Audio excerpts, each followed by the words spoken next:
ਰਾਮ ਕਲੀ ਮਹੱਲਾ ਪੰਜਵਾ। ਜੋਗੀ ਨੇ ਜੋ ਬਾਹਰੀ ਯੋਗ ਦੇ ਚਿੰਨ੍ਹ ਧਾਰਨ ਕੀਤੇ ਸਨ, ਉਹਨਾਂ ਨੂੰ ਦੇਖ ਕੇ ਅਤੇ ਉਸ ਦੇ ਅਹੰਕਾਰ ਨੂੰ ਨਿਵਰਤ ਕਰਨ ਲਈ ਇੱਕ ਸ਼ਬਦ ਜੋ ਕੱਲ੍ਹ ਉਚਾਰਿਆ ਸੀ ਤੇ ਜਿਹਦਾ ਗੁਰੂ ਮਹਾਰਾਜ ਨੇ ਸਿਰਲੇਖ ਦਿੱਤਾ ਸੀ, ਰਾਮ ਕਲੀ ਮਹੱਲਾ ਪੰਜਵਾ। ਚਾਰ ਪੁਕਾਰੈ ਨਾ ਤੂੰ ਮਨ ਹੈ, ਖਟ ਪੀ ਏਕਾ ਬਾਤ ਬਖਾਨ ਹੈ। 10 ਅਸ਼ਟੀ ਮਲੇਕੋ ਕਹਿਆ, ਤਾਂ ਵੀ ਜੋਗੀ ਭੇਦ ਨ ਲਹਿਆ। ਕਿੰਕੁਰੀ ਅਨੂਪ ਵਾਜੈ, ਜੋਗੀ ਅਮਤਵਾਰੋ ਰੇ ਰਹਾਉ। प्रथमे वसिया सत का खेड़ा, तृतीय में किश भया दुतेड़ा। द्वितीय अर्ध अर्ध समाया, एक रहया ता एक दिखाया। एक सूत पुरोए मणिए, गाठी भिन भिन भिन भिन तनिए। फिरती माला बहुविध पाए, खिंचिया सूताई थाए। चौ में एक मट है खिया, ते बिखड़े थान अनक खिड़कियाँ। खोजद खोज द्वारे आया, था नानक जोगी महल कर पाया। इਉਂ किंकरी अनूप वाजै, सुन जोगी के मन मीठी लागे रहाओ दूजा। ਇਹਦੇ ਪ੍ਰਤਾਈ ਇਹ ਹੁਣ ਦੂਜਾ ਸ਼ਬਦ ਹੈ। ਰਾਮਕਲੀ ਰਾਗ ਵਿੱਚ ਪੰਜਵੇਂ ਪਾਤਸ਼ਾਹ ਸਤਿਗੁਰੂ ਅਰਜਨ ਦੇਵ ਸਾਹਿਬ ਜੀ ਮਹਾਰਾਜ ਉਚਾਰਨ ਕਰ ਰਹੇ ਹਨ। ਧਾਗਾ ਕਰ ਕੈ ਲਾਈ ਥਿਗਲੇ।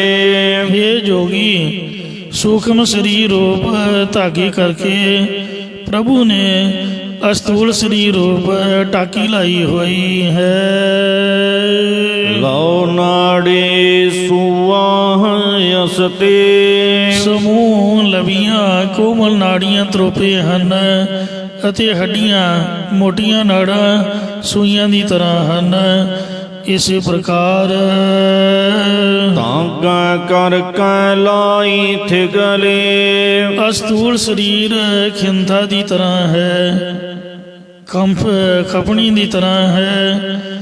ਅਸਥੀ ਮੋਟੀਆਂ ਨਾੜੀਆਂ, ਹੱਡੀਆਂ ਸੂਆ ਰੂਪ ਹਨ। ਲਓ ਲਵੀਆਂ ਭਾਵ ਸੂਖਮ ਨਾੜੀਆਂ ਰੂਪ ਧਾਗੇ ਕਰਕੇ ਇਹ ਚਮੜੀ ਰੂਪ ਥਿਗਲੀ ਟਾਕੀ ਲਗਾਉਣਾ ਕੀਤੀ ਹੈ। ਲਉ ਨਾੜੀ ਸੂਆ ਹੈ ਅਸਤੀ। ਜੋ ਲਵੀਆਂ ਸੂਖਮ ਨਾੜੀਆਂ ਰੂਪ ਧਾਗੇ ਕਰਕੇ ਮੋਟੀਆਂ ਨਾੜੀਆਂ ਹੱਡੀਆਂ ਸੂਆ ਰੂਪ ਨੇ, ਇਹ ਅਸਤੂਲ ਸਰੀਰ ਖਿੰਤਾ ਦੀ ਤਰ੍ਹਾਂ ਹੈ। ਇਸ ਤਰ੍ਹਾਂ ਚਮੜੀ ਰੂਪ ਟਾਕੀ ਲਗਾਉਣਾ ਕੀਤੀ ਹੈ। ਅੰਬੈ ਕਾ ਕਰ ਡੰਡਾ ਧਰਿਆ। ਪਰਮਾਤਮਾ ਨੇ ਜਲ ਆਦਿਕ ਪੰਜਾਂ ਤੱਤਾਂ ਦਾ ਜਾਂ ਪਾਣੀ ਭਾਵ ਮਾਂ ਕੀ ਰਗਤ ਤੇ ਪਿਤਾ ਬਿੰਦ ਧਾਰਾ, ਪਿਤਾ ਦੇ ਬਿੰਦ ਤੋਂ ਇਹ ਸਰੀਰ ਰੂਪ ਡੰਡਾ ਬਣਾ ਕੇ ਰੱਖਿਆ ਹੈ। ਜਾਂ ਇਸੇ ਪ੍ਰਕਾਰ ਅੰਬੈ ਕਾ ਡੰਡਾ ਧਰਿਆ। ਪ੍ਰਭੂ ਦੇ ਪ੍ਰੇਮ ਰੂਪਾਣੀ ਅਤੇ ਚਿਤ ਨੂੰ ਵਿਕਾਰਾਂ ਵੱਲੋਂ ਰੋਕ ਕੇ ਸਿੱਧਾ ਕਰਨ ਰੂਪ ਡੰਡਾ ਧਾਰਨ ਕਰ। ਕਿਆ ਤੂੰ ਜੋਗੀ ਗਰਭਹ ਭਰਿਆ। ਇਹ ਜੋਗੀ, ਤੂੰ ਕੀ ਇਸ ਨਾਸ਼ਮਾਨ ਸਰੀਰ ਦੇ ਅਹੰਕਾਰ ਦੇ ਵਿੱਚ ਪਿਆ ਹੋਇਆ ਹੈ। ਜਪ ਨਾਤ ਦਿਨ ਰਨਾਈ। ਇਹ ਜੋਗੀ, ਤੂੰ ਦਿਨ ਰਾਤ ਮਾਲਕ ਪ੍ਰਭੂ ਨੂੰ ਜਪਨਾ ਕਰ। ਤੇਰੀ ਖਿੰਤਾ ਦੋ ਦਿਹਾਈ। ਇਹ ਤੇਰੀ ਦੇਹ ਰੂਪ ਗੋਦੜੀ 2 ਕੁ ਦਿਨਾਂ ਦੀ ਹੋਈ ਹੈ, ਜਾਂ 20 ਕੁ ਦਿਨਾਂ ਦੀ ਹੈ, ਜਾਂ 12 ਕੁ ਦਿਨ ਭਾਵ ਥੋੜ੍ਹੇ ਕੁ ਚਿਰ ਦੀ ਮਹਿਮਾਨ ਹੈ। 2 ਦਿਹਾਈ, 2 ਤੇ 10 20 ਦਿਨ, 2 ਦਿਹਾਈ 2 10 12 ਕੁ ਦਿਨ, ਇੰਨੇ ਚਿਰ ਦੀ ਭਾਵ ਥੋੜ੍ਹੇ ਚਿਰ ਦੀ ਮਹਿਮਾਨ ਹੈ। ਰਹਾਉ ਵਿਸ਼ਰਾਮ ਦੇ ਕੇ ਫਰਮਾਨ ਕਰਦੇ ਹਨ। ਗਹਿਰੀ ਬੇਪੂਤ ਲਾਇ ਬੈਠਾ ਤਾੜੀ। हे ਜੋਗੀ ਤੂੰ ਸਰੀਰ ਉੱਪਰ ਗਾੜੀ ਭਾਵ ਸੰਘਣੀ ਵਿਭੂਤੀ ਮਲੀ ਹੋਈ ਹੈ, ਸੁਆਹ ਮਲੀ ਹੋਈ ਹੈ ਅਤੇ ਸਮਾਧੀ ਲਾ ਕੇ ਬੈਠਾ ਰਹਿੰਦਾ ਹੈ, ਜਾਂ ਬਾਹਰੋਂ ਤਾਂ ਸਮਾਧੀ ਲਾਈ ਬੈਠਾ ਪਰ ਅੰਦਰ ਵਿਭੂਤੀ ਮਾਇਆ ਦੀ ਗਹਿਰੀ 'ਚ ਤੇਰੇ ਮਨ ਵਿੱਚ ਲੱਗੀ ਹੋਈ ਹੈ। ਮੇਰੀ ਤੇਰੀ ਮੁੰਦਰਾ ਤਾਰੀ। ਮੇਰ ਤੇਰੂ ਮੁੰਦਰਾ ਧਾਰੀਆਂ ਹੋਈਆਂ ਨੇ, ਜਾਂ ਕੰਨਾਂ 'ਚ ਮੁੰਦਰਾਂ ਪਾਈਆਂ ਹੋਈਆਂ ਤੇ ਹਿਰਦੇ ਅੰਦਰ ਮੇਰ ਤੀਰ ਕਰਦਾ ਹੈ। ਮੰਗ ਹੈ ਟੂਕਾ ਤ੍ਰਿਪਤ ਨ ਪਾਵੈ। ਇਹ ਜੋਗੀ ਤੂੰ ਘਰ ਘਰ ਵਿੱਚ ਜਾ ਕੇ ਟੁੱਕਰ ਮੰਗਦਾ, ਭਾਵ ਭਿਖਿਆ ਮੰਗਦਾ, ਪਰ ਤ੍ਰਿਸ਼ਨਾ ਦੇ ਕਾਰਨ ਤੂੰ ਤ੍ਰਿਪਤੀ ਨਹੀਂ ਪਾਉਣਾ ਕਰਦਾ। ਨਾਥ ਛੋੜ ਜਾਚੈ ਲਾਜ ਨ ਆਵੈ। ਮਾਲਕ ਪਰਮਾਤਮਾ ਨੂੰ ਛੱਡ ਕੇ ਹੋਰ ਪਦਾਰਥ ਸਾਧਕ ਮੰਗਦਾ ਹੈ, ਤੈਨੂੰ ਸ਼ਰਮ ਨਹੀਂ ਆਉਂਦੀ। ਚਲ ਜਿਤ ਜੋਗੀ ਆਸਨ ਤੇਰਾ। ਇਹ ਜੋਗੀ ਤੇਰਾ ਚਿੱਤ ਤਾਂ ਚੰਚਲ ਹੈ, ਇਸ ਲਈ ਤੇਰਾ ਆਸਨ ਲਾਉਣਾ ਕਿਸ ਅਰਥ ਹੈ। ਭਾਵ ਚਿੱਤ ਤਾਂ ਤੇਰਾ ਟਿਕਿਆ ਹੋਇਆ ਨਹੀਂ, ਫਿਰ ਬ੍ਰਹਮ ਵਿਖੇ ਜਾਂ ਦਸਮ ਦੁਆਰ ਵਿੱਚ ਕਿਵੇਂ ਸਥਿਤੀ ਪਾਵੇਂਗਾ। ਭਾਵ ਨਹੀਂ ਪਾ ਸਕੇਗਾ, ਜਾਂ ਆਸਨ ਭਾਵ ਅਧਿਸ਼ਠਾਨ ਸਰੂਪ ਦੀ ਪ੍ਰਾਪਤੀ ਕਰ ਸਕੇਗਾ, ਭਾਵ ਨਹੀਂ ਕਰ ਸਕੇਗਾ। ਸਿੰਘੀ ਵਾਜੈ ਨਿਤ ਉਦਾਸੀਰ। ਲੋਕਾਂ ਦੇ ਭਾਣੇ ਤੇਰੀ ਸਿੰਘੀ ਵੱਜ ਰਹੀ ਹੈ, ਪਰ ਤੂੰ ਨਿਤਾ ਪ੍ਰਤੀ ਪ੍ਰਭੂ ਦੀ ਪ੍ਰਾਪਤੀ ਸਿਮਰਨ ਭਜਨ ਵੱਲੋਂ ਉਪਰਾਮ ਹੀ ਰਹਿੰਦਾ ਹੈ। ਜਾਂ ਸਤਨਾਮ ਚੇਤਨ ਸਤਾ ਰੂਪ ਸਿੰਘੀ ਵੱਜ ਰਹੀ ਹੈ, ਤੂੰ ਉਸ ਵੱਲੋਂ ਉਪਰਾਮ ਰਹਿੰਦਾ ਹੈ। ਜਾਂ ਜੇਕਰ ਨਿਤਾ ਪ੍ਰਤੀ ਸੰਸਾਰ ਦੇ ਮੋਹ ਵੱਲੋਂ ਉਪਰਾਮ ਹੋਣਾ ਕਰੇ ਤਾਂ ਤੇਰੇ ਅੰਦਰ ਸਤਨਾਮ ਸ੍ਰੀ ਵਾਹਿਗੁਰੂ ਅਜਪਾ ਜਾਬਰੂ ਸਿੰਘੀ ਪ੍ਰਗਟ ਹੋਏਗੀ। ਗੁਰ ਗੋਰਖ ਕੀ ਤੈ ਬੂਝ ਨ ਪਾਈ। ਵੱਡੇ ਇੰਦਰੀਆਂ ਜਾਂ ਧਰਤੀ ਦੇ ਜੀਵਾਂ ਦੀ ਰੱਖਿਆ ਕਰਨ ਵਾਲੇ ਪਰਮਾਤਮਾ ਦੀ ਸਮਝ ਤੋਂ ਪਾਈ ਹੋਈ ਨਹੀਂ ਹੈ, ਗੋਰਖ ਦੇ ਮਗਰ ਮਗਰ ਤੁਰਿਆ ਫਿਰਦਾ ਰਹਿੰਦਾ ਹੈ। ਫਿਰ ਜੋਗੀ ਆਵ ਜਾਈ। ਇਹ ਜੋਗੀ ਇਸ ਲਈ ਤੂੰ ਮੁੜ ਮੁੜ ਸੰਸਾਰ ਵਿੱਚ ਆਉਂਦਾ ਤੇ ਜਾਂਦਾ ਰਹੇਗਾ। ਜਿਸਨੂੰ ਹੋ ਅਨਾਥ ਕਿਰਪਾਲਾ। ਜਿਸ ਮਨੁੱਖ ਦੇ ਤਾਈਂ ਮਾਲਕ ਪਰਮਾਤਮਾ ਕਿਰਪਾਲੂ ਮਿਹਰਬਾਨ ਹੋਇਆ ਹੈ। ਰਹਿ ਰਾਸ ਹਮਾਰੀ ਗੁਰ ਗੋਪਾਲਾ। ਉਸ ਨੇ ਐਸਾ ਨਿਸ਼ਚਾ ਕੀਤਾ ਹੈ ਕਿ ਗੁਰੂ ਅਤੇ ਪਰਮਾਤਮਾ ਅੱਗੇ ਹੀ ਸਾਡੀ ਅਰਦਾਸ ਹੈ, ਜਾਂ ਗੁਰੂ ਅਤੇ ਪਰਮਾਤਮਾ ਇੱਕ ਰੂਪ ਨੇ, ਐਸਾ ਨਿਸ਼ਚਾ ਹੀ ਸਾਡੀ ਰਹੁ ਰੀਤੀ ਹੈ।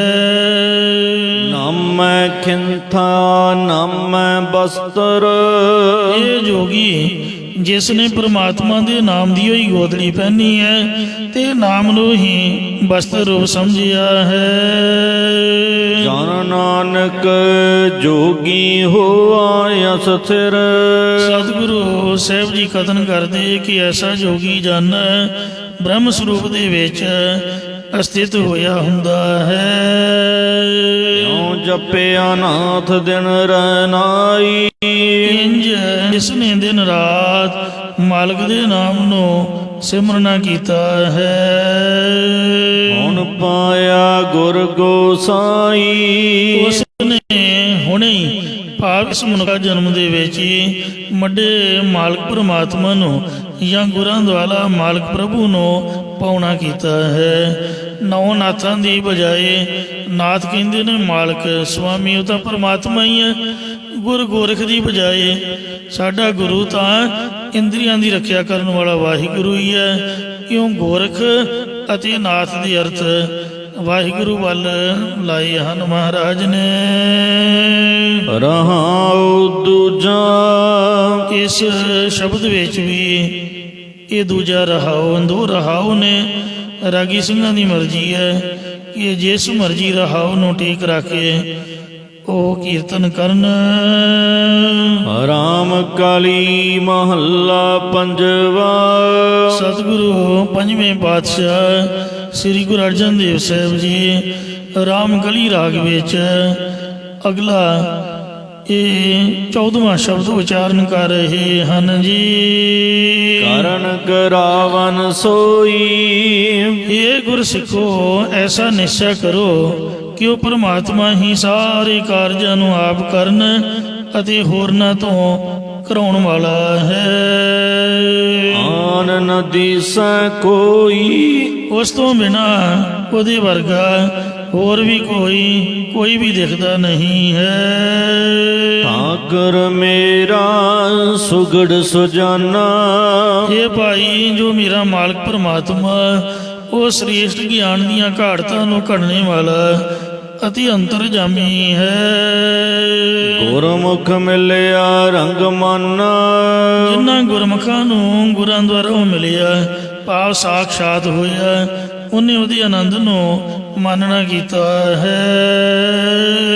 ਐਸੂਰੇ ਹਰ ਰਸ ਮੀਠਾ। ਇਹ ਭਾਈ ਅਜਿਹਾ ਪ੍ਰਭੂ ਦਾ ਨਾਮ ਬ੍ਰਹਮਾਨੰਦ ਰੂਪ ਰਸ ਬੇਅੰਤ ਮਿੱਠਾ ਹੈ। ਗੁਰਮੁਖ ਕਿਨ ਵਿਰਲਾ ਡੀਠਾ।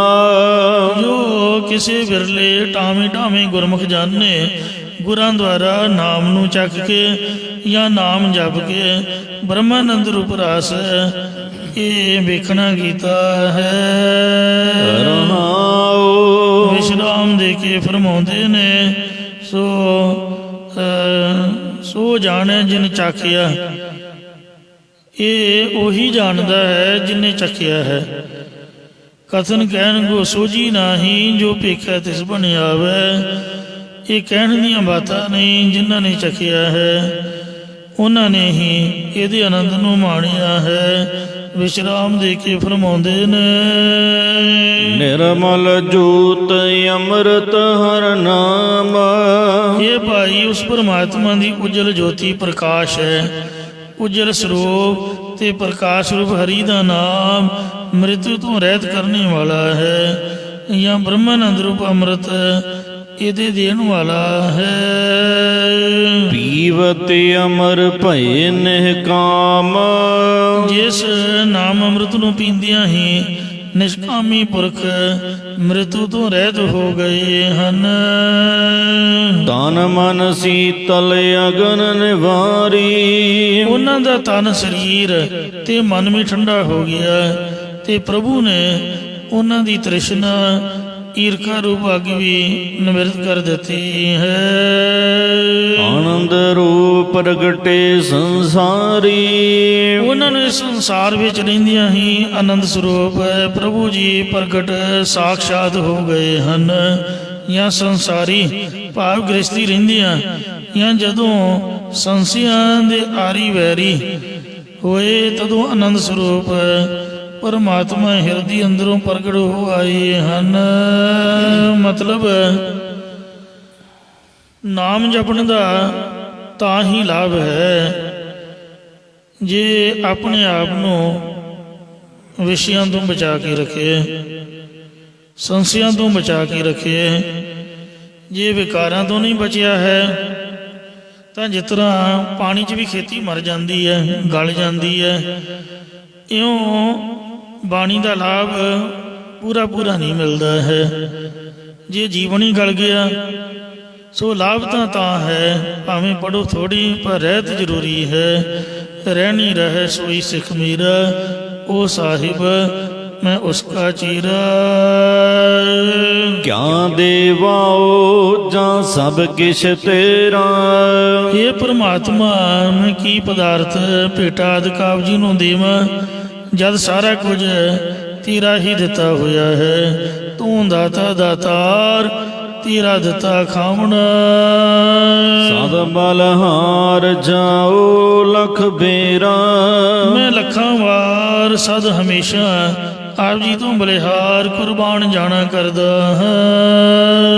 ਤਨ ਮਨ ਜੀਉ ਪਿੰਡ ਦੇ ਸਾਜਿਆ, हे ਪ੍ਰਮਾਤਮਾ ਤੂੰ ਸਾਨੂੰ ਤਨ ਮਨ ਜਿੰਦ ਤੇ ਸਰੀਰ ਦੇ ਕੇ ਸਾਜਣਾ ਕੀਤਾ, ਜਾਂ ਆਪਣੀ ਚੇਤਨ ਸੱਤਾ ਪਾ ਕੇ ਸੁਖ ਮਨ ਤੇ ਅਸਤੂਲ ਤੇਰੇ ਸਰੀਰ ਦੇ ਕੇ ਸਾਜਣਾ ਕੀਤਾ ਹੈ। ਗੁਰ ਕਿਰਪਾ ਤੇ ਨੀਚ ਨਿਵਾਜਿਆ, ਗੁਰਾਂ ਦੀ ਕਿਰਪਾ ਤੋਂ ਮੈਂ ਨੀਵੇਂ ਨੂੰ ਆਪਣੇ ਨਾਲ ਮੇਲ ਕੇ ਵਡਿਆਉਣਾ ਕੀਤਾ ਹੈ। ਖੋਲ ਕੇ ਵਾਰਾ ਮਹਿਲ ਬੁਲਾਇਆ, ਇਹ ਪ੍ਰਮਾਤਮਾ ਤੂੰ ਮੇਰੇ ਪੰਜਾਂ ਕੋਸ਼ਾਂ ਜਾਂ ਆਸਾਂ ਦੇਸਾਂ ਰੂਪ ਤਖਤੇ ਖੋਲ ਕੇ ਆਪਣੇ ਸਰੂਪ ਦੇ ਵਿੱਚ ਬੁਲਾਉਣਾ ਕੀਤਾ ਹੈ। ਜੈਸਾ ਸਾ ਤੈਸਾ ਦਿਖਲਾਇਆ, ਜਿਹੋ ਜਿਹਾ ਤੇਰਾ ਸੱਚਿਤ ਆਨੰਦ ਸਰੂਪ ਸੀ ਉਹੋ ਜਿਹਾ ਹੀ ਪ੍ਰਗਟ ਕਰਕੇ ਵਿਖਾਲ ਦਿੱਤਾ, ਤੂੰ ਅਨੁਭਵ ਕਰਾ ਦਿੱਤਾ, ਜਾਂ ਸਰਗੁਣ ਸਰੂਪ ਵਿਖਾਲ ਦਿੱਤਾ ਹੈ। ਕਹੋ ਨਾਨਕ ਸਭ ਪੜਦਾ ਟੂਟਾ, ਗੁਰੂ ਸਾਹਿਬ ਜੀ ਕਥਨ ਕਰਦੇ ਕਿ हे ਮੇਰੇ ਪ੍ਰਮਾਤਮਾ, ਹੁਣ ਮੇਰਾ ਦੀ ਇਤਿਹਾਸ ਜਾਂ ਅਗਿਆਨ ਰੂਪ ਸਾਰਾ ਪੜਦਾ ਟੁੱਟ ਗਿਆ, ਪਾਪ ਪਾੜ ਗਿਆ ਹੈ। ਹਉ ਤੇਰਾ ਤੂੰ ਮੈਂ ਮਨ ਬੂਠਾ, ਮੈਂ ਤੇਰਾ ਦਾਸ ਹਾਂ ਤੇ ਤੂੰ ਮੇਰੇ ਹਿਰਦੇ ਵਿੱਚ ਵਸਿਆ ਹੋਇਆ ਹੈ। ਜਾਂ ਇਸੇ ਪ੍ਰਕਾਰ ਹਉ ਤੇਰਾ ਤੂੰ ਮੈਂ ਮਨ ਬੂਠਾ, ਤੂੰ ਮੇਰੇ ਹਿਰਦੇ ਵਿੱਚ ਵਸ ਗਿਆ ਹੈ, ਇਸ ਲਈ ਮੈਂ ਤੇਰਾ ਹੀ ਸਰੂਪ ਹੋ ਗਿਆ। कबीर तू करता तू हुआ, मुझ में रहा न हो। जब आपा परखा मिट गया, जत देखो ता तू भाव तेरे स्वरूप दे विच मैं लीनता पाई है। राम कली महला पंजवा। सतगुरु पंजवें पातशाह श्री गुरु अर्जन देव साहब जी रामकली राग विच ਇਹ ਸ਼ੋਭਾਵਾਨ ਉਪਦੇਸ਼ ਦੀ ਬਖਸ਼ਿਸ਼ ਕਰਦੇ ਹਨ। ਸੇਵਕ ਲਾਇਓ ਆਪਣੀ ਸੇਵਾ, ਇਹ ਭਾਈ ਮੈਂ ਦਾਸ ਨੂੰ ਗੁਰਾਂ ਨੇ ਆਪ ਦੀ ਟਹਿਲ ਵਿੱਚ ਲਾਉਣਾ ਕੀਤਾ ਹੈ। ਅੰਮ੍ਰਿਤ ਨਾਮ ਦਿਓ ਮੁਖ ਦੇਵਾ, ਗੁਰਾਂ ਨੇ ਮੇਰੇ ਮੂੰਹ ਵਿੱਚ ਪ੍ਰਕਾਸ਼ ਰੂਪ ਪ੍ਰਭੂ ਦਾ ਮ੍ਰਿਤੂ ਤੋਂ ਰਹਿਤ ਕਰਨੇ ਵਾਲਾ ਨਾਮ ਬਖਸ਼ ਦੇਣਾ ਕੀਤਾ ਹੈ। ਸਗਲੇ ਚਿੰਤਾ ਆਪਨ ਵਾਰੀ, ਸਤਿਗੁਰਾਂ ਨੇ ਮੇਰੀ ਸਾਰੀ ਚਿੰਤਾ ਆਪ ਹੀ ਨਿਵਰਤ ਕਰ ਦਿੱਤੀ ਹੈ। ਤਿਸ ਗੁਰ ਕਉ ਹਉ ਸਦ ਬਲਹਾਰੀ, ਇਸ ਗੁਰੂ ਦੇ ਉੱਪਰੋਂ ਮੈਂ ਹਮੇਸ਼ਾ ਸੈਂਕੜੇ ਵਾਰ ਬਲਿਹਾਰ ਕੁਰਬਾਨ ਜਾਂਦਾ ਹਾਂ। ਕਾਜ ਹਮਾਰੇ ਭੂਰੇ ਸਤਿਗੁਰ, ਸਤਿਗੁਰੂ ਜੀ ਨੇ ਮੇਰੇ ਵਿਵਹਾਰਕ ਤੇ ਪਰਮਾਰਥ ਦੇ ਸਾਰੇ ਕੰਮ ਸੰਪੂਰਨ ਕਰ ਦਿੱਤੇ ਹਨ। ਬਾਜੇ ਅਨਹਦ ਤੂਰੇ ਸਤਿਗੁਰ, ਸਤਿਗੁਰੂ ਜੀ ਦੀ ਮਿਹਰ ਤੋਂ ਮੇਰੇ ਅੰਦਰ ਅਜੱਪਾ ਜਾਪ ਜਾਂ ਸਤਿਨਾਮ ਵਾਹਿਗੁਰੂ ਰੂਪ ਹੱਦ ਤੋਂ ਰਹਿਤ ਇਹ ਵਾਜੇ ਵਾਜਾਏ ਹਨ। ਰਹਾਉ ਵਿਸ਼ਰਾਮ ਦੇ ਕੇ ਫਰਮਾਨ ਕਰਦੇ ਨੇ। ਮਹਿਮਾ ਜਾਹ ਕੀ ਗਹਿਰ ਗੰਭੀਰ, ਜਿਸ ਗੁਰੂ ਦੀ ਮਹਿਮਾ ਵਡਿਆਈ ਡੂੰਗੀ ਤੋਂ ਡੂੰਗੀ ਅਥਾਹ ਹੈ। ਹੋਏ ਨਿਹਾਲ ਤੇ ਜਿਸ ਧੀਰ, ਜਿਸ ਮਨੁੱਖ ਨੂੰ ਗੁਰੂ ਜੀ ਧੀਰਜਤਾ ਦੇਣਾ ਕਰਦੇ ਨੇ ਉਹ ਆਨੰਦ ਪ੍ਰਸੰਨ ਦੁੱਖਾਂ ਤੋਂ ਰਹਿਤ ਹੋ ਜਾਂਦਾ ਹੈ। ਜਾ ਕੇ ਬੰਧਨ ਕਾਟੇ ਰਾਏ, ਰਾਜਾ ਰੂਪ ਪ੍ਰਕਾਸ਼ ਰੂਪ ਗੁਰੂ ਜਾਂ ਪ੍ਰਭੂ ਨੇ ਜਿਸ ਮਨੁੱਖ ਦੇ ਹੰਤਾ ਮਮਤਾ ਆਸਾਂ ਦੇਸਾਂ ਦੇ ਜਿਹੜੇ ਬੰਧਨ ਜੰਜਾਲ ਉਹ ਕੱਟ ਦਿੱਤੇ ਹਨ। ਸੋ ਨਰ ਬਾਹਰਨ ਜੋਨੀ ਪਾਏ, ਉਹ ਮਨੁੱਖ ਮੁੜ ਕੇ ਜੂਨਾਂ ਵਿੱਚ ਨਹੀਂ ਪੈਂਦਾ ਹੈ। ਜਾਂ ਕਾ ਅੰਤਰ ਪ੍ਰਗਟਿਓ ਆਪ, ਇਹ ਭਾਈ ਜਿਸ ਮਨੁੱਖ ਦੇ ਹਿਰਦੇ ਅੰਦਰ ਗੁਰੂ ਦੁਆਰਾ ਪਰਮਾਤਮਾ ਆਪ ਪ੍ਰਗਟ ਹੋਇਆ ਹੈ। ਤਾਂ ਕੋ ਨਾਹੀ ਦੁਖ ਸੰਤਾਪ, ਉਸ ਨੂੰ ਜੰਮਣ ਮਰਨ ਦਾ ਕੋਈ ਦੁੱਖ ਤੇ ਆਦਿ ਵਿਆਧੀ ਉਪਾਧੀ ਰੂਪ ਭਲੀ ਪ੍ਰਕਾਰ ਲੱਗਣ ਵਾਲੇ ਤਾਪ ਨਹੀਂ ਵਿਆਪਦੇ। ਲਾਲ ਰਤਨ ਤਿਸ ਪਾਲੈ ਪਰਿਆ, ਇਸ ਮਨੁੱਖ ਦੇ ਹਿਰਦੇ ਰੂਪ ਪੱਲੇ ਵਿੱਚ ਲਾਲ ਅਤੇ ਰਤਨਾ ਰੂਪ ਹਰੀ ਜਾਂ ਹਰੀ ਦਾ ਨਾਮ ਪਿਆ ਹੈ, ਜਾਂ ਪ੍ਰੇਮ ਅਤੇ ਵੈਰਾਗ ਪਿਆ ਹੈ। ਸਗਲ ਕੁਟੰਬ ਉਹ ਜਨ ਲੈ ਤਰਿਆ, ਉਹ ਮਨੁੱਖ ਆਪਣਾ ਸਾਰਾ ਹੀ ਟੱਬਰ ਟੋਰ, ਪ੍ਰਤੱਖ ਪਰਿਵਾਰ ਜਾਂ ਇੰਦਰੀਆਂ ਰੂਪ ਪਰਿਵਾਰ ਜਾਂ ਦੇਵੀ ਸੰਪਦਾ ਰੂਪ ਪਰਿਵਾਰ ਨੂੰ ਲੈ ਕੇ ਇਹ ਸੰਸਾਰ ਸਮੁੰਦਰ ਤੋਂ ਤਰਿਆ ਪਾਰ ਹੋ ਗਿਆ ਹੈ।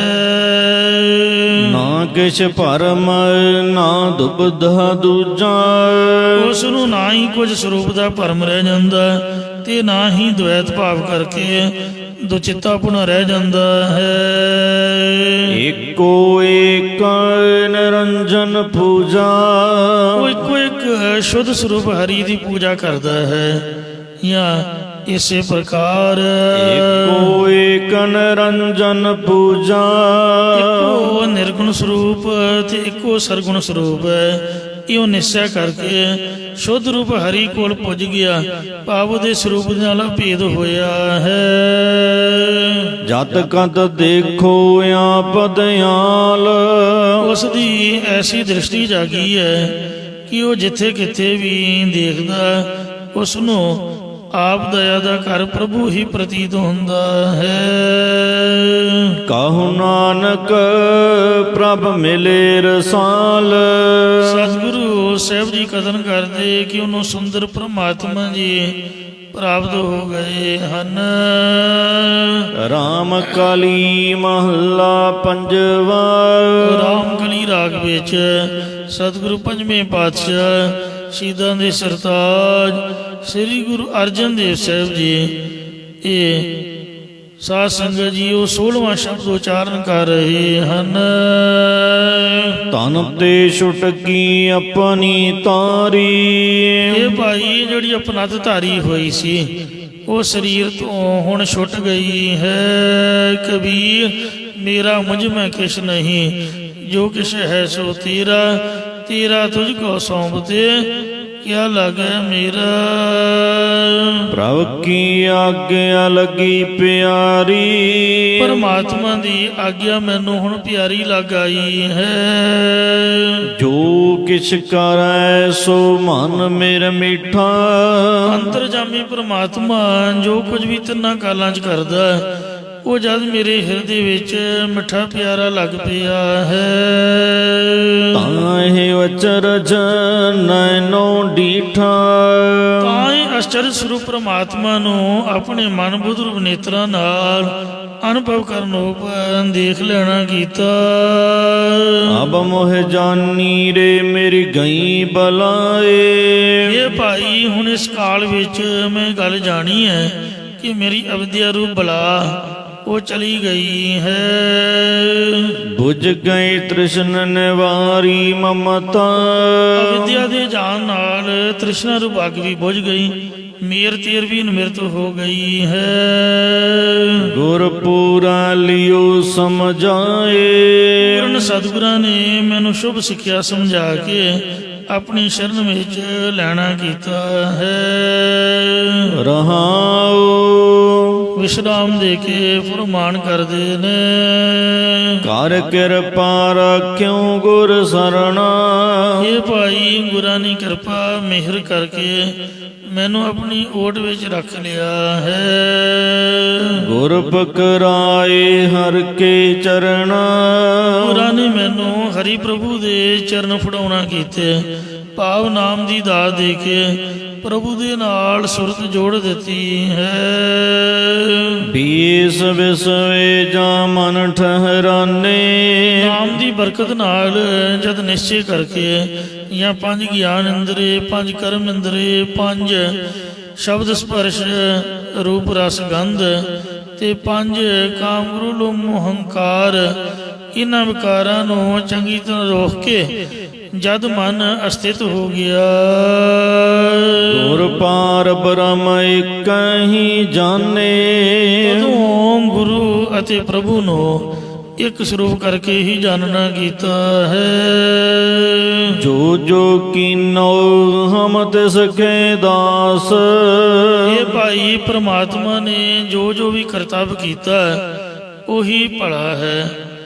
ਅਸੀਂ ਉਸ ਪਰਮਾਤਮਾ ਦੇ ਦਾਸ ਸੇਵਕ ਹਾਂ। ਪ੍ਰਭ ਮੇਰੇ ਕੋ ਸਗਲ ਨਿਵਾਸ।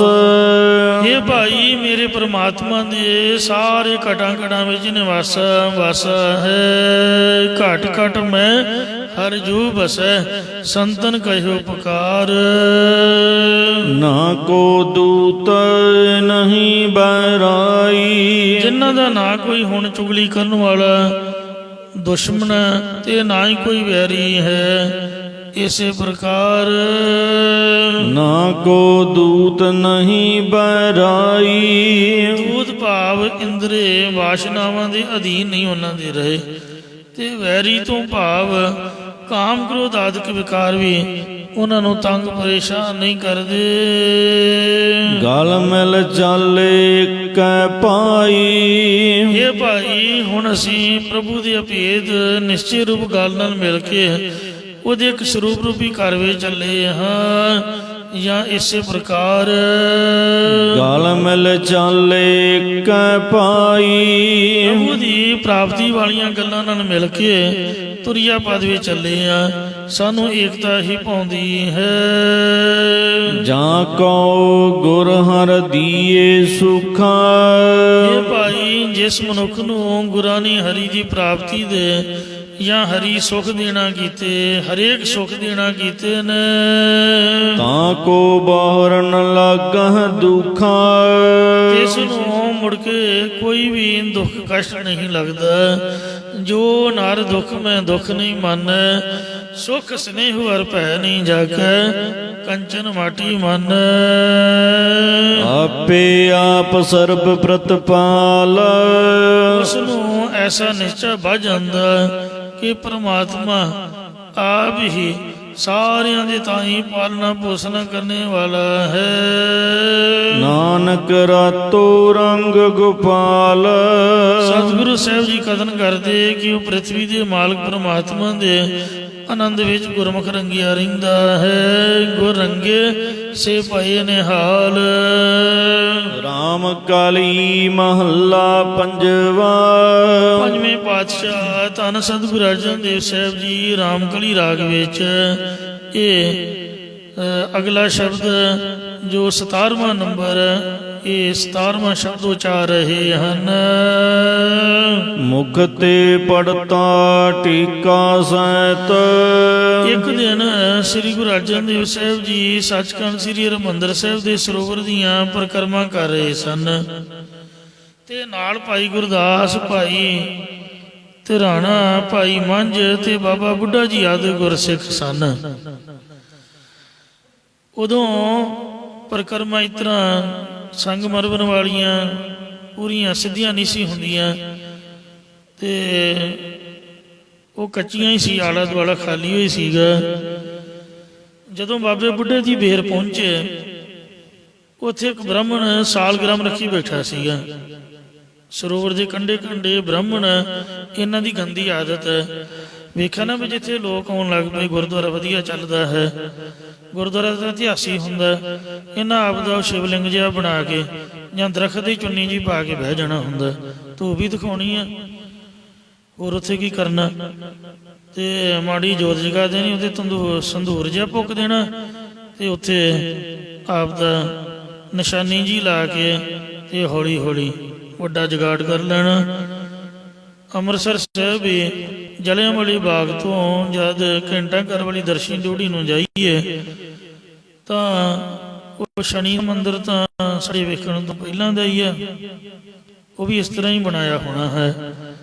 ਤੇ ਸਾਡੇ ਵਹਿੰਦਿਆਂ ਵਹਿੰਦਿਆਂ ਆਈਸਕ੍ਰੀਮ ਵਾਲੀ ਦੁਕਾਨ ਹੁੰਦੀ ਸੀ, ਉਹਦੇ ਨਾਲ ਦੋ ਦੁਕਾਨਾਂ ਇਹਨਾਂ ਪਹਿਲਾਂ ਕਿਰਾਏ ਤੇ, ਫਿਰ ਬਾਅਦ ਚ ਪਤਾ ਨਹੀਂ ਮੁੱਲ ਲੈ ਕੇ ਵਿੱਚੋਂ ਕੰਧ ਤੋੜ ਕੇ ਉਹ ਦੁਕਾਨਾਂ ਦਾ ਹੀ ਮੰਦਿਰ ਬਣਾ ਦਿੱਤਾ ਵੀ ਸੰਗਤਾਂ ਵਾਹਵਾ ਆਉਂਦੀਆਂ ਨੇ।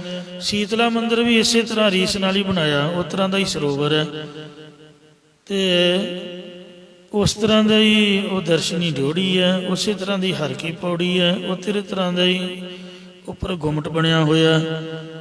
ਤੇ ਪਰ ਕੀਰਤਨ ਕਿੱਥੋਂ ਲਿਆਉਣਗੇ? ਮੈਂ ਜਾ ਕੇ ਵੇਖਿਆ ਵੀ ਜਿਸ ਤਰ੍ਹਾਂ ਉਜਾੜ ਪਈ ਹੁੰਦੀ ਹੈ। ਹਰਿਮੰਦਰ ਸਾਹਿਬ ਤਾਂ ਇਉਂ ਜਿਸ ਤਰ੍ਹਾਂ ਵਿਆਹ ਰੱਖਿਆ ਹੁੰਦਾ ਮਹਾਰਾਜ ਦਾ, ਜਿਸ ਤਰ੍ਹਾਂ ਮੇਲ ਨਹੀਂ ਆਉਂਦਾ ਮੇਲ ਵਾਲੇ ਦਿਨ ਤੇ ਬਰਾਤੀਏ ਨੱਚਦੇ ਗਾਉਂਦੇ ਨੇ, ਇਸ ਤਰ੍ਹਾਂ ਘਰ ਭਰਿਆ ਭਰਿਆ ਜਿਹਾ। ਤੁਸੀਂ ਹਰਿਮੰਦਰ ਸਾਹਿਬ ਜਾਓ, ਤੁਹਾਨੂੰ ਚਾਅ ਚੜ੍ਹ ਜਾਊਗਾ, ਰਾਤ ਵੀ ਨਹੀਂ ਤੁਸੀਂ ਸੌਂ ਸਕੋਗੇ, ਇੰਨਾ ਉੱਥੇ ਉਤਸ਼ਾਹ ਹੁੰਦਾ। ਤੇ ਸੀਤਲਾ ਮੰਦਿਰ ਜਾ ਕੇ ਵੇਖਿਓ, ਮੈਂ ਨਿੰਦਿਆ ਨਹੀਂ ਕਰਦਾ, ਰੀਅਲ ਸਟੋਰੀ ਹੈ। ਪਤੀਸਾ ਖਾਣ ਜਾਈਦਾ ਸੀ, ਦੇਸੀ ਘਿਓ ਦੀ ਦੁਕਾਨ ਬੜੀ ਵਧੀਆ, ਕਿਤੇ ਜਾਇਓ ਦੇਸੀ ਘਿਓ ਦੀ ਕੋਈ ਚੀਜ਼ ਹੀ ਖਾਇਓ ਤੇ ਵੇਖਿਓ ਉੱਥੇ ਜਾ ਕੇ। ਕੀਰਤਨ ਕਿੱਥੋਂ ਲਿਆਉਣਗੇ? ਕੀਰਤਨ ਹੈ ਹੀ ਨਹੀਂ, ਖਾਲੀ ਖਾਲੀ ਜਿਹਾ, ਉਜਾੜ ਪੁਜਾੜ ਜਿਹੀ, ਰੌਣਕ ਨਹੀਂ ਹੈ। ਠੀਕ ਹੈ, ਵਿਜ਼ਟਰ ਆਉਂਦੇ ਨੇ, ਕੈਮਰੇ ਘੁਮਾਉਂਦੇ ਨੇ। ਇਸ ਤਰ੍ਹਾਂ ਹੇਮਕੁੰਟ ਸਾਹਿਬ ਵੀ ਕਿੰਨਾ ਉੱਚਾ ਹੇਮਕੁੰਟ ਹੈ, ਵੇਖੋ ਉਹਦੀ ਤੋਂ ਵੀ ਉੱਚਾ ਪਤਾ ਨਹੀਂ ਕਿੱਥੋਂ ਹਨੂੰਮਾਨ ਦਾ ਇਤਿਹਾਸ ਲੱਭ ਲਿਆ। ਇੱਕ ਮੰਦਿਰ ਉੱਥੇ ਵੀ ਬਣਾ ਦਿੱਤਾ ਹੈ ਹੇਮਕੁੰਟ ਤੋਂ ਵੀ ਤਾਂ। ਉਹ ਦੂਰੋਂ ਵੇਖਿਆ ਭਾਂਗਾ ਕੋਈ ਤਾਂ ਹੈ ਨਹੀਂ। ਇਸ ਤਰ੍ਹਾਂ ਆਨੰਦਪੁਰ ਸਾਹਿਬ ਵੇਖੋ, ਕੇਸਗੜ੍ਹ ਸਾਹਿਬ ਕਿੰਨੀ ਉੱਚੀ ਪਹਾੜੀ ਤੇ ਹੈ ਤੇ ਉਹਦੇ ਤੋਂ ਵੀ ਉੱਚੀ ਉਹ ਨੈਣਾ ਦੇਵੀ ਦਾ ਟਿੱਲਾ ਬਣਾ ਦਿੱਤਾ। ਉਹ ਨੈਣਾ ਇੱਕ ਗੁੱਜਰ ਸੀ ਬੱਕਰੀਆਂ ਚਾਰਨ ਵਾਲਾ। ਤੇ ਮੈਂ ਪਹਿਲਾਂ ਵੀ ਤੁਹਾਡੇ ਨੂੰ ਬੇਨਤੀ ਕੀਤੀ ਵੀ ਇਹਨਾਂ ਦਾ ਸੁਭਾਅ ਹੁੰਦਾ ਹੈ, ਉਹ ਬੱਕਰੀਆਂ ਚਾਰਨ ਵਾਲੇ ਆਜੜੀ ਨੇ 2 ਇੱਟਾਂ ਰੋੜੇ 'ਚ ਇਕੱਠੇ ਕੀਤੇ ਸਨ। ਉੱਥੇ ਧੂਪ ਤਾਪ ਦਿਖਾਉਣ ਲੱਗ ਪਿਆ, ਆਪਦੀ ਪੂਜਾ ਪਾਜਾ ਉੱਥੇ ਫੋਟੋ ਫਾਟੋ ਜੀ ਰੱਖਤੀ।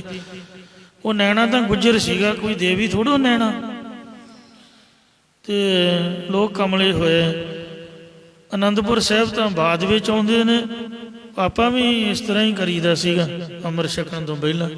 ਚਲੋ ਪਹਿਲਾਂ ਵਡਭਾਗ ਸੌਂਦੇ ਤੇ ਫਿਰ ਚਲੋ ਨੈਣਾ ਦੇਵੀ ਤੇ ਮੁੜ ਕੇ ਚਲੋ ਆਉਂਦੀ ਬਾਕੀ ਆਨੰਦਪੁਰ ਦੇ ਬਾਬੇ ਦਾ ਵੀ ਲਾਂਭਾ ਲਾ ਦਿਓ, ਕੋ ਹੰਨੇ ਦੀ, ਕੋ ਬੰਨੇ ਦੀ, ਕੋ ਪਹਾੜਾਂ ਵਾਲੀ ਰੰਨੇ ਦੀ। ਤੋ ਇਸ ਤਰ੍ਹਾਂ ਰੀਸਾਂ ਕਰੇ ਤੇ ਨਾੜੀਆਂ ਜੋ ਸੇਵਾ ਦਰ ਖੜੀਆਂ। ਰੀਸ ਦੇ ਨਾਲ ਨਹੀਂ ਕੁਛ ਵੀ ਬਣਦਾ ਹੈ।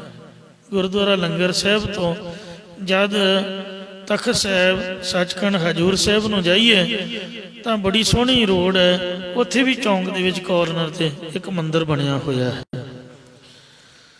ਮਤਲਬ ਸੰਗਤਾਂ ਜਿਹੜੀਆਂ ਵਿਜ਼ਟਰ ਨੇ ਉਹ ਤਾਂ ਗੁਰੂ ਮਹਾਰਾਜ ਦੇ ਗੁਰਦੁਆਰੇ ਕਰਕੇ ਆਉਂਦੇ ਨੇ ਤੇ ਮੰਦਿਰ ਵਾਲੇ ਵਾਧੂ ਦੇ ਬੈਨੀਫਿਟ। ਤੋ ਇਸ ਤਰ੍ਹਾਂ ਪਰਿਕਰਮਾ ਦੇ ਵਿੱਚ ਵੀ ਬ੍ਰਾਹਮਣ ਬੈਠੇ ਹੁੰਦੇ ਸੀ। ਕਿਸੇ ਨੇ ਆਪਦੀ ਪੱਤਰੀ ਖੋਲੀ ਹੋਣੀ, ਕਿਸੇ ਨੇ ਸ਼ਿਵਲਿੰਗ ਰੱਖਿਆ ਹੋਣਾ ਤੇ ਕਿਸੇ ਨੇ ਗ੍ਰੰਥ ਰੱਖਿਆ ਹੋਣਾ, ਉਹ ਆਪਦੀ ਸਾਖੀ ਉਹਨੇ ਪੜ੍ਹੀ ਜਾਣੀ। ਹਰਿਮੰਦਰ ਸਾਹਿਬ ਦੀਆਂ ਪਰਿਕਰਮਾ ਦੇ ਵਿੱਚ ਕੋਈ ਬੋਲ ਨਹੀਂ ਸਕਦਾ।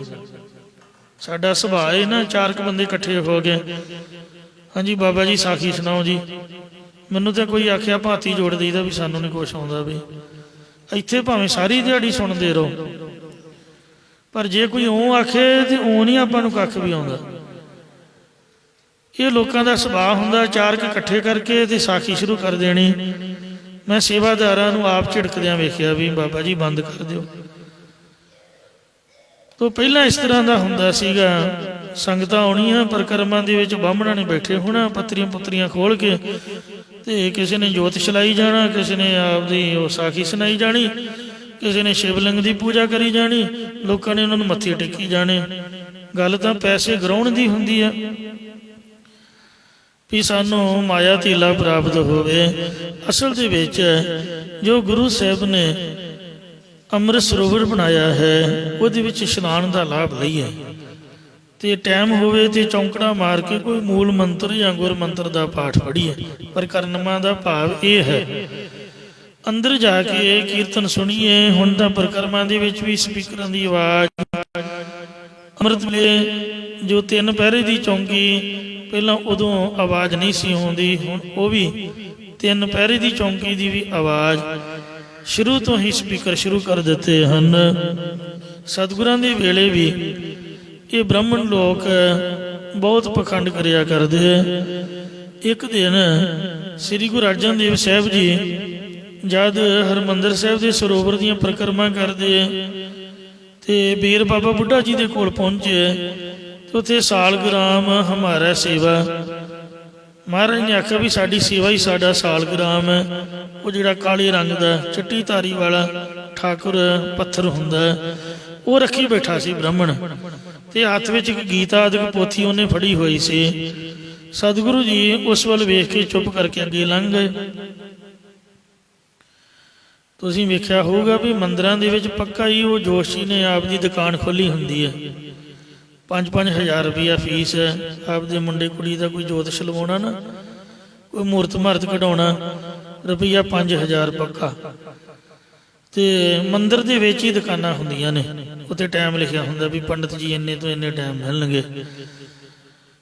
ਉੱਥੇ ਹਰਿਮੰਦਰ ਸਾਹਿਬ ਵੀ ਇਸੇ ਤਰ੍ਹਾਂ ਹੀ ਸੀਗਾ। 4 ਸਪੀਰੇ ਸੰਗਤਾਂ ਵੇਖ ਕਰਕੇ ਤੋਂ ਬ੍ਰਾਹਮਣ ਬੈਠੇ ਹੁੰਦੇ, ਉਹਨੇ ਗੀਤਾ ਦੀ ਪੋਥੀ ਫੜੀ ਹੋਈ ਤੇ ਉਹਦੇ ਵੱਲ ਵੇਖ ਕੇ ਚੁੱਪ ਕਰਕੇ ਮਹਾਰਾਜ ਜੀ ਜਦ ਅੱਗੇ ਲੰਘ ਗਏ।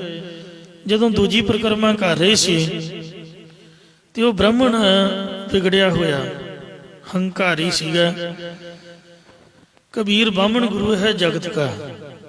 ਅਸਲ ਦੇ ਵਿੱਚ ਜਿਹੜੇ ਸਾਡੇ ਪੰਜਾਬੀ ਬੰਦੇ ਨੇ ਇਹੀ ਵਿਗੜੇ ਹੋਏ ਨੇ।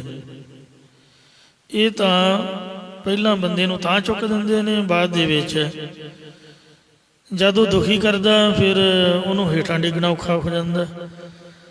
ਮਤਲਬ ਜਦ 4-5 ਬੰਦੇ 10 ਬੰਦੇ ਕੋਈ 20 ਬੰਦੇ ਉਹਨੂੰ ਮੱਥਾ ਟੇਕਣ, ਫਿਰ ਆਪਣੇ ਆਪ ਹੀ ਮਨ 'ਚ ਮਾਣ ਆ ਜਾਣਾ, ਹੰਕਾਰ ਆ ਜਾਣਾ। ਤੋ ਲੋਕ ਬ੍ਰਾਹਮਣਾਂ ਨੂੰ ਮੱਥੇ ਟੇਕਦੇ, ਇਹਨਾਂ ਦਾ ਮਨ ਮਾਣ ਦੇ ਵਿੱਚ ਹੁੰਦਾ ਸੀ ਵੀ ਆਪਾਂ ਗੁਰੂ ਹਾਂ ਸਾਰੀ ਦੁਨੀਆ ਦੇ। ਕਬੀਰ ਜੀ ਕਹਿੰਦੇ ਤੂੰ ਦੁਨੀਆ ਦਾ ਗੁਰੂ ਬਣ ਕੇ ਬੈਠਾ ਰਹੋ ਭਾਈ, ਪਰ ਮੇਰਾ ਨਹੀਂ ਤੂੰ ਗੁਰੂ ਹੈ। ਕਬੀਰ ਬਾਹਮਣ ਗੁਰੂ ਹੈ ਜਗਤ ਕਾ। ਸਾਰੇ ਜਗਤ ਦਾ ਗੁਰੂ ਬਣਿਆ ਬੈਠਾ ਬ੍ਰਾਹਮਣ। ਭਗਤਨ ਕਾ ਗੁਰ ਨਾਹੀਂ, ਭਗਤਾਂ ਦਾ ਨਹੀਂ ਕੋਈ ਵੀ ਗੁਰੂ ਹੈ। ਤੇ ਗੁਰੂ ਅਰਜਨ ਸਾਹਿਬ ਤਾਂ ਖੁਦ ਪਰਮਾਤਮਾ ਨੇ। ਅਰਜ ਉਰਜ ਕੇ ਪਚ ਮੁਆ ਚਾਰੋ ਵੇਦੋ ਮਾਹੇ। ਉਹ ਫਸ ਫੁਸ ਕੇ 4 ਵੇਦਾਂ ਦੇ ਵਿੱਚ ਹੀ ਮਰ ਜਾਂਦਾ। ਉਹਨੂੰ ਆਪ ਹੀ ਡਿਸੀਜਨ ਨਹੀਂ ਲੈਣਾ ਹੁੰਦਾ ਕਿ ਮੈਂ ਕਿਵੇਂ ਪੂਜਾ ਕਰਾਂ, ਕਦੀ ਕਿਸੇ ਦੇਵਤੇ ਕਦੀ ਕਿਸੇ ਦੇਵੀ ਦੀ। ਮਤਲਬ ਇੱਕ ਪਰਮਾਤਮਾ ਨੂੰ ਨਹੀਂ ਮੰਨਦੇ। ਸਤਿਗੁਰੂ ਮਹਾਰਾਜ ਸਾਹਿਬ ਸੱਚੇ ਪਾਤਸ਼ਾਹ ਦੀ ਇਹ ਵਿਗੜਿਆ ਬ੍ਰਹਮਣ ਨਿੰਦਿਆ ਕਰਨ ਲੱਗ ਪਿਆ ਜੀ। ਕਹਿਣ ਲੱਗਾ ਵੇਖੋ ਮਹਾਰਾਜ, ਅਸੀਂ ਬ੍ਰਾਹਮਣ 4 ਯੁੱਗਾਂ ਦੇ ਗੁਰੂ ਆ, ਤੁਸੀਂ ਸਾਡੀ ਪੂਜਾ ਹੀ ਨਹੀਂ ਕਰਦੇ, ਸਾਡੇ ਵੱਲ ਵੇਖਦੇ ਤੱਕ ਨਹੀਂ। ਸਾਡੀ ਤਾਂ ਕੀ ਤੁਸੀਂ ਸਾਲਗ੍ਰਾਮ ਦੀ ਵੀ ਪੂਜਾ ਨਹੀਂ ਕਰਦੇ, ਇਹਦਾ ਵੀ ਸਤਿਕਾਰ ਨਹੀਂ ਕਰਦੇ। ਇਹ ਸੁਣ ਕੇ ਸਤਿਗੁਰਾਂ ਨੇ ਇੱਕ ਤਾਂ ਆਸਾ ਰਾਗ ਦੇ ਵਿੱਚ ਸ਼ਬਦ ਉਚਾਰਿਆ। ਆਸਾ ਮਹੱਲਾ 5। 8 ਪਰ ਉਦ ਕੇ ਸਨਾਨੀ, ਸਦ ਹੀ ਭੋਗ ਲਗਾਏ ਸੋ ਗਿਆਨੀ। ਇਹ 393 ਅੰਗ ਦੇ ਉੱਪਰ ਹੈ। ਤੇ ਦੂਜਾ ਆ ਸ਼ਬਦ ਉਚਾਰਨ ਕਰਕੇ ਉਸ ਭੁੱਖੇ ਬ੍ਰਾਹਮਣ ਨੂੰ ਉਪਦੇਸ਼ ਦੇ ਰਹੇ ਨੇ। ਕਹਿੰਦੇ ਨੇ ਭੁੱਖੇ ਮੁੱਲਾ ਘਰੇ ਮਸੀਤ। ਭੁੱਖਾ ਮਰਦਾ ਮੁੱਲਾ ਘਰੇ ਮਸੀਤ ਬਣਾ ਕੇ ਬਹਿ ਗਿਆ। ਇਉਂ ਸੋ ਬ੍ਰਾਹਮਣ ਨੂੰ ਕੰਮ ਤਾਂ ਕੋਈ ਹੈ ਨਹੀਂ, ਨਾ ਕਰ ਸਕਦਾ ਹੈ, ਤੇ ਆਪਦੇ ਘਰ ਨੂੰ ਹੀ ਮੰਦਿਰ ਬਣਾ ਕੇ ਬੈਠ ਗਿਆ। ਪੱਥਰ ਅੱਗੇ ਰੱਖ ਕੇ ਜਿੱਥੇ ਵੀ ਬੈਠ ਕੇ ਉੱਥੇ ਪੂਜਾ ਸ਼ੁਰੂ ਕਰ ਦਿੱਤੀ ਕਿ ਲੋਕ ਚੜ੍ਹਤ ਚੜਾਵਾ ਚਾੜਨਗੇ। ਪਾਤਸ਼ਾਹ ਜੀ ਫਰਮਾਉਂਦੇ ਹਨ, ਮੁਖ ਤੇ ਪੜਤਾ ਟੀਕਾ ਸੈਤਾ। ਇਹ ਪੰਡਤ ਤੂੰ ਆਪਣੇ ਮੂੰਹ ਤੋਂ ਗੀਤਾ ਜਾਂ ਵੇਦਾਂ ਆਦਿਕ ਪੁਸਤਕਾਂ ਨੂੰ ਅਰਥਾਂ ਦੇ ਸੰਯੁਕਤ ਪੜ੍ਹਦਾ ਪਿਆ ਹੈ ਤੇ ਲੋਕਾਂ ਨੂੰ ਸੁਣਾਉਂਦਾ ਹੈ। ਹਿਰਦੈ ਰਾਮ ਨਹੀਂ ਪੂਰਨ ਰਹਿਤ। ਪਰ ਤੇਰੇ ਹਿਰਦੇ ਤੇਰੇ ਮਨ ਵਿੱਚ ਪਰਮਾਤਮਾ ਦੀ ਪ੍ਰਾਪਤੀ ਦੀ ਪੂਰਨ ਰਹਿਣੀ ਨਹੀਂ ਹੈ।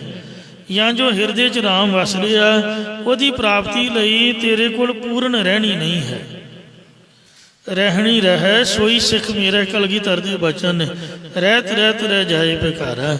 ਪੜ੍ਹ ਕੇ ਲੋਕਾਂ ਨੂੰ ਸੁਣਾਉਣਾ ਹੈ, ਪੈਸੇ ਇਕੱਠੇ ਕਰਨ ਵਾਸਤੇ। ਟਕਸਾਲੀ ਮਹਾਂਪੁਰਖਾਂ ਦੀ ਮਰਜ਼ਾਦਾ ਹੈ। ਸੰਤ ਗਿਆਨੀ ਗੁਰਬਚਨ ਸਿੰਘ ਜੀ ਖਾਲਸਾ ਪਿੰਡਰਾਂ ਵਾਲੇ ਸੰਤਾਂ ਨੇ 27 ਕਥਾ ਦਾ ਭੋਗ ਪਾਇਆ, ਸੰਗਤ ਦੇ ਵਿੱਚ ਕਥਾ ਕੀਤੀਆਂ। ਔਰ ਉਹਨਾਂ ਦਾ ਇਹ ਨਿਯਮ ਸੀਗਾ ਵੀ ਉਹ ਕਦੀ ਵੀ ਸਟੇਜ ਤੇ ਬੈਠ ਕੇ ਨਹੀਂ ਸਨ ਬੋਲਦੇ। ਕੋਈ ਵੱਖਰੀ ਪੋਥੀ ਲੈ ਕੇ ਗੁਰੂ ਗ੍ਰੰਥ ਸਾਹਿਬ ਤੋਂ ਕਥਾ ਕਰਦੇ ਸਨ ਤੇ ਗੁਰੂ ਗ੍ਰੰਥ ਸਾਹਿਬ ਦੀ ਹਜ਼ੂਰੀ 'ਚ ਹੀ ਬੈਠ ਕੇ ਕਥਾ ਕਰਦੇ। ਕਿਸੇ ਨੂੰ ਭੁਲੇਖਾ ਨਾ ਪੈ ਜਾਏ ਵੀ ਬਾਬਾ ਜੀ ਸ਼ਾਇਦ ਗੁਰੂ ਹੀ ਬਣ ਕੇ ਬੈਠ ਗਿਆ। ਜੇ ਇਹ ਗੁਰੂ ਵਾਂਗ ਉਪਦੇਸ਼ ਦੇ ਰਿਹਾ, ਇਹ ਸਹਿਜ ਸਤਿਕਾਰਯੋਗ ਹੈ। ਕਦੀ ਮਹਾਂਪੁਰਖ ਅਲੱਗ ਨਹੀਂ ਸਨ ਕਥਾ ਕਰਦੇ। ਗੁਰੂ ਦੀ ਹਜ਼ੂਰੀ ਦੇ ਵਿੱਚ ਮਹਾਰਾਜ ਦੇ ਸਤਿਕਾਰ ਹਿਤ ਤੋ ਸਾਹਿਬਾਂ ਤੋਂ ਪੜ੍ਹ ਕੇ ਉਹਨਾਂ ਕਥਾ ਕਰਨੀ ਤੇ ਪਾਠੀ ਨੂੰ ਆਪ ਦੇ ਸੱਜੇ ਹੱਥ ਬਿਠਾਉਣਾ। ਆਮ ਵਿਦਵਾਨ ਆਪ ਸੱਜੇ ਹੱਥ ਬੈਠਦੇ ਨੇ ਤੇ ਪਾਠ ਵਾਲਾ ਖੱਬੇ ਹੱਥ।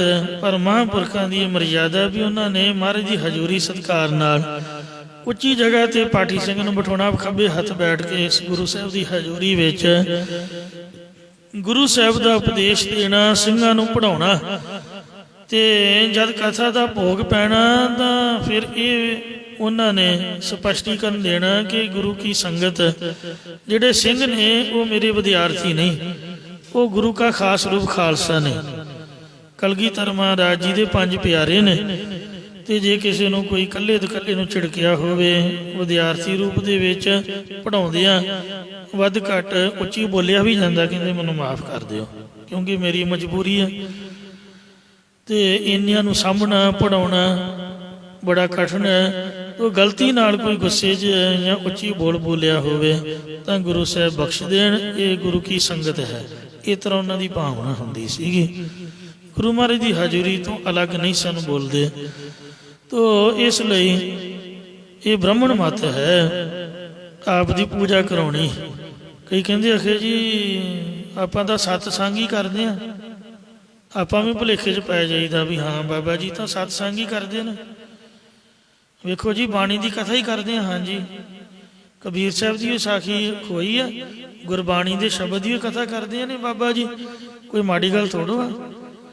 ਪਰ ਬੰਦਾ ਪੁੱਛੇ ਵੀ ਬਾਬਾ ਜੀ ਪੂਜਾ ਕਿਹਦੀ ਕਰਾਉਂਦੇ ਨੇ? ਕਦੀ ਆਖਿਆ ਬਾਬਾ ਜੀ ਨੇ ਵੀ ਅੰਮ੍ਰਿਤ ਛਕੋ ਜਾਂ ਗੁਰੂ ਗ੍ਰੰਥ ਸਾਹਿਬ ਨੂੰ ਮੱਥਾ ਟੇਕੋ ਜਾਂ ਗੁਰਦੁਆਰੇ ਜਾਓ? ਇਹੀ ਕਹਿੰਦੇ ਨੇ ਨਾ ਕਥਾ ਤੋਂ ਬਾਅਦ ਵੀ ਭੰਡਾਰੇ ਤੇ ਆਇਓ। ਉਹਦੇ ਲੋਕ ਇਕੱਠੇ ਕਰਕੇ ਜਦੋਂ ਜੁੜ ਜਾਣੇ ਕਹਿਣਾ ਕਿਸੇ ਨੇ ਪੁੰਨਿਆ ਸ਼ੁਰੂ ਕੀਤੀ ਹੈ, ਕਿਸੇ ਨੇ ਮੱਸਿਆ ਸ਼ੁਰੂ ਕੀਤੀ ਹੋਈ ਆ। ਇਹ ਨਹੀਂ ਨਿਕੰਮਿਆਂ ਨੇ ਕਹਿਣਾ ਵੀ ਦਰਬਾਰ ਸਾਹਿਬ ਹਰਿਮੰਦਰ ਸਾਹਿਬ ਵੀ ਮੱਥਾ ਟੇਕਿਓ ਜਾ ਕੇ ਭਾਈ। ਕਹਿਣਾ ਸਾਡੇ ਡੇਰੇ ਆਇਓ, ਸਾਲ ਬਾਅਦ ਭੰਡਾਰਾ ਜਾਂ ਐਤਵਾਰ ਸਤਸੰਗ ਲੱਗਦਾ ਹੈ ਤੇ ਮੰਤਰ ਆਪ ਦਾ ਦੇਣਾ, ਪੂਜਾ ਆਪ ਦੀ ਕਰਾਉਣੀ ਤੇ ਕਹਿਣਾ ਵੀ ਆਪਾਂ ਕਿਹੜਾ ਵੀ ਕੋਈ ਬੁਰੀ ਗੱਲ ਕਰਦੇ ਹਾਂ। ਮਤਲਬ ਨਾਮ ਨੂੰ ਗਲਤ ਤਰੀਕੇ ਨਾਲ ਆਪ ਦੀ ਪੂਜਾ ਲਈ ਵਰਤਣਾ, ਸੈਲਫਿਸ਼ ਮਤਲਬ ਵਾਸਤੇ, ਆਪ ਦੇ ਮਤਲਬ ਲਈ। ਮਹਾਰਾਜ ਨੇ ਆਖਿਆ ਵੀ ਸੇਵਾ ਕਰਦ ਹੋਏ ਨੇ ਕਾਮੀ, ਤਿਸ ਕੋ ਹੋਤ ਪ੍ਰਾਪਤ ਸੁਆਮੀ।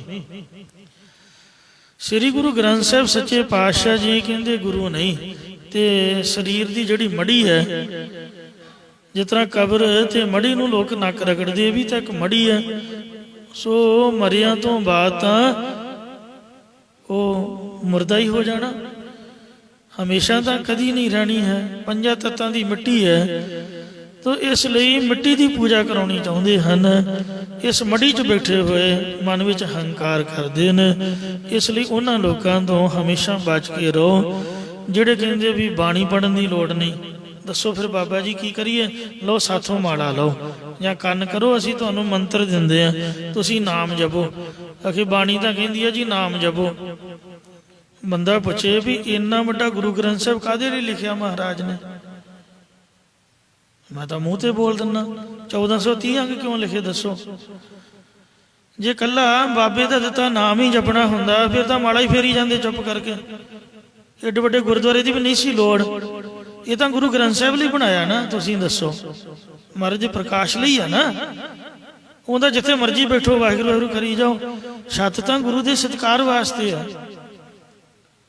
ਚੰਦੂਆ ਸਾਹਿਬ ਤੋਂ ਸੰਗਤਾਂ ਮਹਾਰਾਜ ਦੀ ਹਾਜ਼ਰੀ 'ਚ ਬੈਠ ਕੇ ਗੁਰੂ ਸਾਹਿਬ ਦੀ ਬਾਣੀ ਸੁਣ, ਮਹਾਰਾਜ ਦੀ ਬਾਣੀ ਦਾ ਕੀਰਤਨ, ਬਾਣੀ ਦਾ ਪਾਠ, ਕੋਈ ਅਖੰਡ ਪਾਠ, ਕੋਈ ਸਹਿਜ ਪਾਠ। ਏਡਾ ਵੱਡਾ ਜਗਾੜ ਅਰਬਾਂ ਰੁਪਈਆ ਲਾਉਣ ਦੀ ਕੀ ਲੋੜ ਪੈ ਗਈ?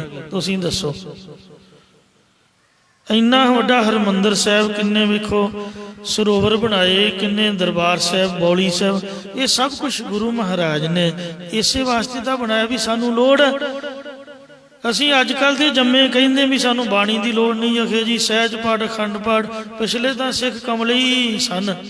ਉਹ ਤਾਂ ਕਮਲੀਆਂ ਮਾਰਦੇ ਚੜ੍ਹਾਈ ਕਰ ਗਏ, ਉਹ ਤਾਂ ਐਵੇਂ ਹੀ ਪੜ੍ਹਦੇ ਰਹੇ ਮਹਾਰਾਜ ਨੂੰ। ਨਾਮ ਤਾਂ ਕਿਸੇ ਨੇ ਦੱਸਿਆ ਹੀ ਨਹੀਂ ਵੀ ਵਾਹਿਗੁਰੂ ਵਾਹਿਗੁਰੂ ਕਰਨਾ ਸੀਗਾ। ਮੈਨੂੰ ਮਾਫ ਕਰਨਾ, ਵਾਹਿਗੁਰੂ ਨਾਮ ਵੀ ਗੁਰੂ ਗ੍ਰੰਥ ਸਾਹਿਬ ਦੇ ਵਿੱਚ ਦਰਜ ਹੈ। ਵਾਹਿਗੁਰੂ ਵਾਹਿਗੁਰੂ ਵਾਹਿਗੁਰੂ ਵਾਹਿ ਜੀਓ। ਵਾਹਿਗੁਰੂ ਨਾਮ ਗੁਰਬਾਣੀ ਹੈ ਤੇ ਗੁਰਬਾਣੀ ਨਾਮ ਹੈ। ਇਸ ਵਾਸਤੇ ਜਿਹੜਾ ਬੰਦਾ ਇਹ ਪ੍ਰਚਾਰ ਕਰਦਾ ਵੀ ਬਾਣੀ ਨਾ ਪੜੋ, ਬਾਣੀ ਤਾਂ ਕਹਿੰਦੀ ਨਾਮ ਜਪੋ ਤੇ ਨਾਮ ਸਾਥੋਂ ਲਓ, ਸਮਝ ਲਓ ਵੀ ਉਹਦੇ ਪਿੱਛੇ ਕੋਈ ਮਤਲਬ ਹੈ, ਉਹ ਕੋਈ ਆਪਦਾ ਉੱਲੂ ਸਿੱਧਾ ਕਰਨਾ ਚਾਹੁੰਦਾ ਹੈ। ਜਿਹੜਾ ਗੁਰੂ ਗ੍ਰੰਥ ਸਾਹਿਬ ਦੇ ਲੜ ਲਾਉਂਦਾ, ਅੰਮ੍ਰਿਤ ਛਕਣ ਬਾਰੇ ਪ੍ਰੇਰਿਤ ਕਰਦਾ, ਉਹਦੇ ਤੋਂ ਆਪਾਂ ਪ੍ਰਚਾਰ ਜਾਂ ਕਥਾ ਸੁਣ ਸਕਦੇ ਹਾਂ। ਗੁਰੂ ਮਹਾਰਾਜ ਦੀ ਉੱਚੀ ਸੁੱਚੀ ਮਰਜ਼ਾਦਾ, ਆਵੋ ਸਿੱਖ ਸਤਿਗੁਰੂ ਕੇ ਪਿਆਰੇ ਹੋ, ਗਾਵੋ ਸੱਚੀ ਬਾਣੀ, ਬਾਣੀ ਤਾਂ ਗਾਵੋ ਗੁਰੂ ਕੇਰੀ, ਬਾਣੀਆਂ ਸਿਰ ਬਾਣੀ, ਜਿਨ ਕੋ ਨਦਰ ਕਰਮ ਹੋਵੇ, ਹਿਰਦੈ ਤਿਨਾ ਸਮਾਣੀ, ਪੀਵੋ ਅੰਮ੍ਰਿਤ ਸਦਾ ਰਹੋ ਹਰੰਗ, ਜਪਿਓ ਸਾਰੰਗ ਪਾਣੀ, ਕਹੈ ਨਾਨਕ ਸਦਾ ਗਾਵੋ ਇਹ ਸੱਚੀ ਬਾਣੀ। ਬਾਣੀ ਦਾ ਪਾਠ, ਬਾਣੀ ਦਾ ਕੀਰਤਨ, ਐਸਾ ਕੀਰਤਨ ਕਰ ਮਨ ਮੇਰੇ, ਇਹਾਂ ਉਹਾਂ ਜੋ ਕਾਮ ਤੇਰਾ। ਇਸੇ ਤਰ੍ਹਾਂ ਗੁਰਬਾਣੀ ਦੀ ਕਥਾ, ਆਵੋ ਸੰਤ ਮਿਲੋ ਮੇਰੇ ਭਾਈ, ਮਿਲ ਹਰ ਹਰ ਕਥਾ ਕਰੋ।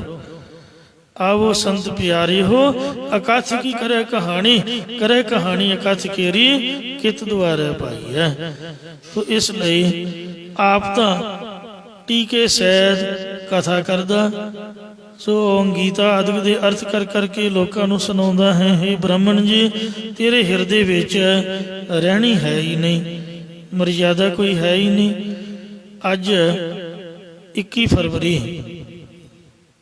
ਗੁਰਦੁਆਰਾ ਸ੍ਰੀ ਨਨਕਾਣਾ ਸਾਹਿਬ ਦਾ ਸਾਕਾ, ਉਹਨਾਂ ਸ਼ਹੀਦਾਂ ਦੀ ਯਾਦ ਮਨਾਈ ਜਾ ਰਹੀ ਹੈ। ਸੱਚਖੰਡ ਹਰਿਮੰਦਰ ਸਾਹਿਬ ਤੋਂ ਵੀ ਇਸੇ ਹੀ ਬੀਰਸੀ ਭਾਵ ਦੇ ਸ਼ਬਦਾਂ ਦਾ ਕੀਰਤਨ ਰਾਗੀ ਸਿੰਘ ਸਰਵਣ ਕਰਵਾ ਰਹੇ ਸਨ। ਜਬ ਆਪ ਕੀ ਔਤ ਨਿਦਾਨ ਬਣੇ, ਅਤਿ ਹੀ ਰਨ ਮੈਂ ਤਬ ਜੂਝ ਮਰੋ।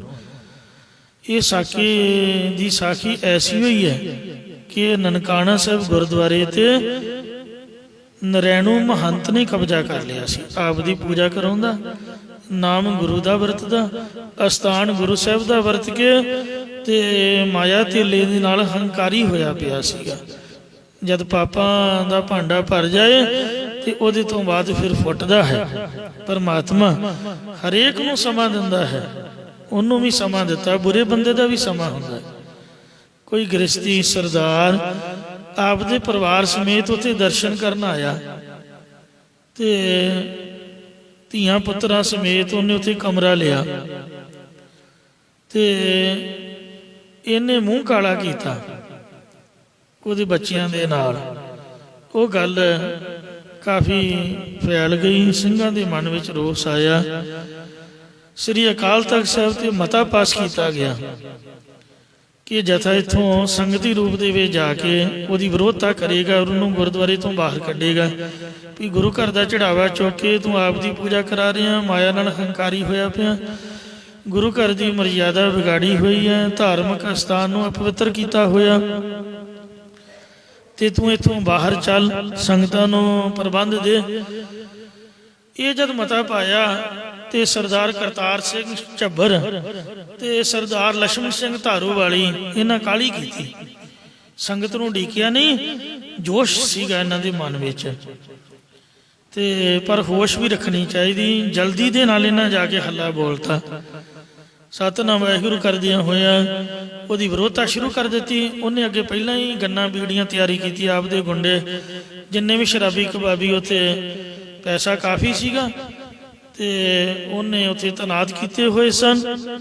ਸਾਧ ਸੰਗਤ ਜੀ ਉਹਨਾਂ ਗੋਲੀਆਂ ਚਲਾ ਕੇ ਸਿੰਘਾਂ ਨੂੰ ਭੁੰਨ ਸੁੱਟਿਆ।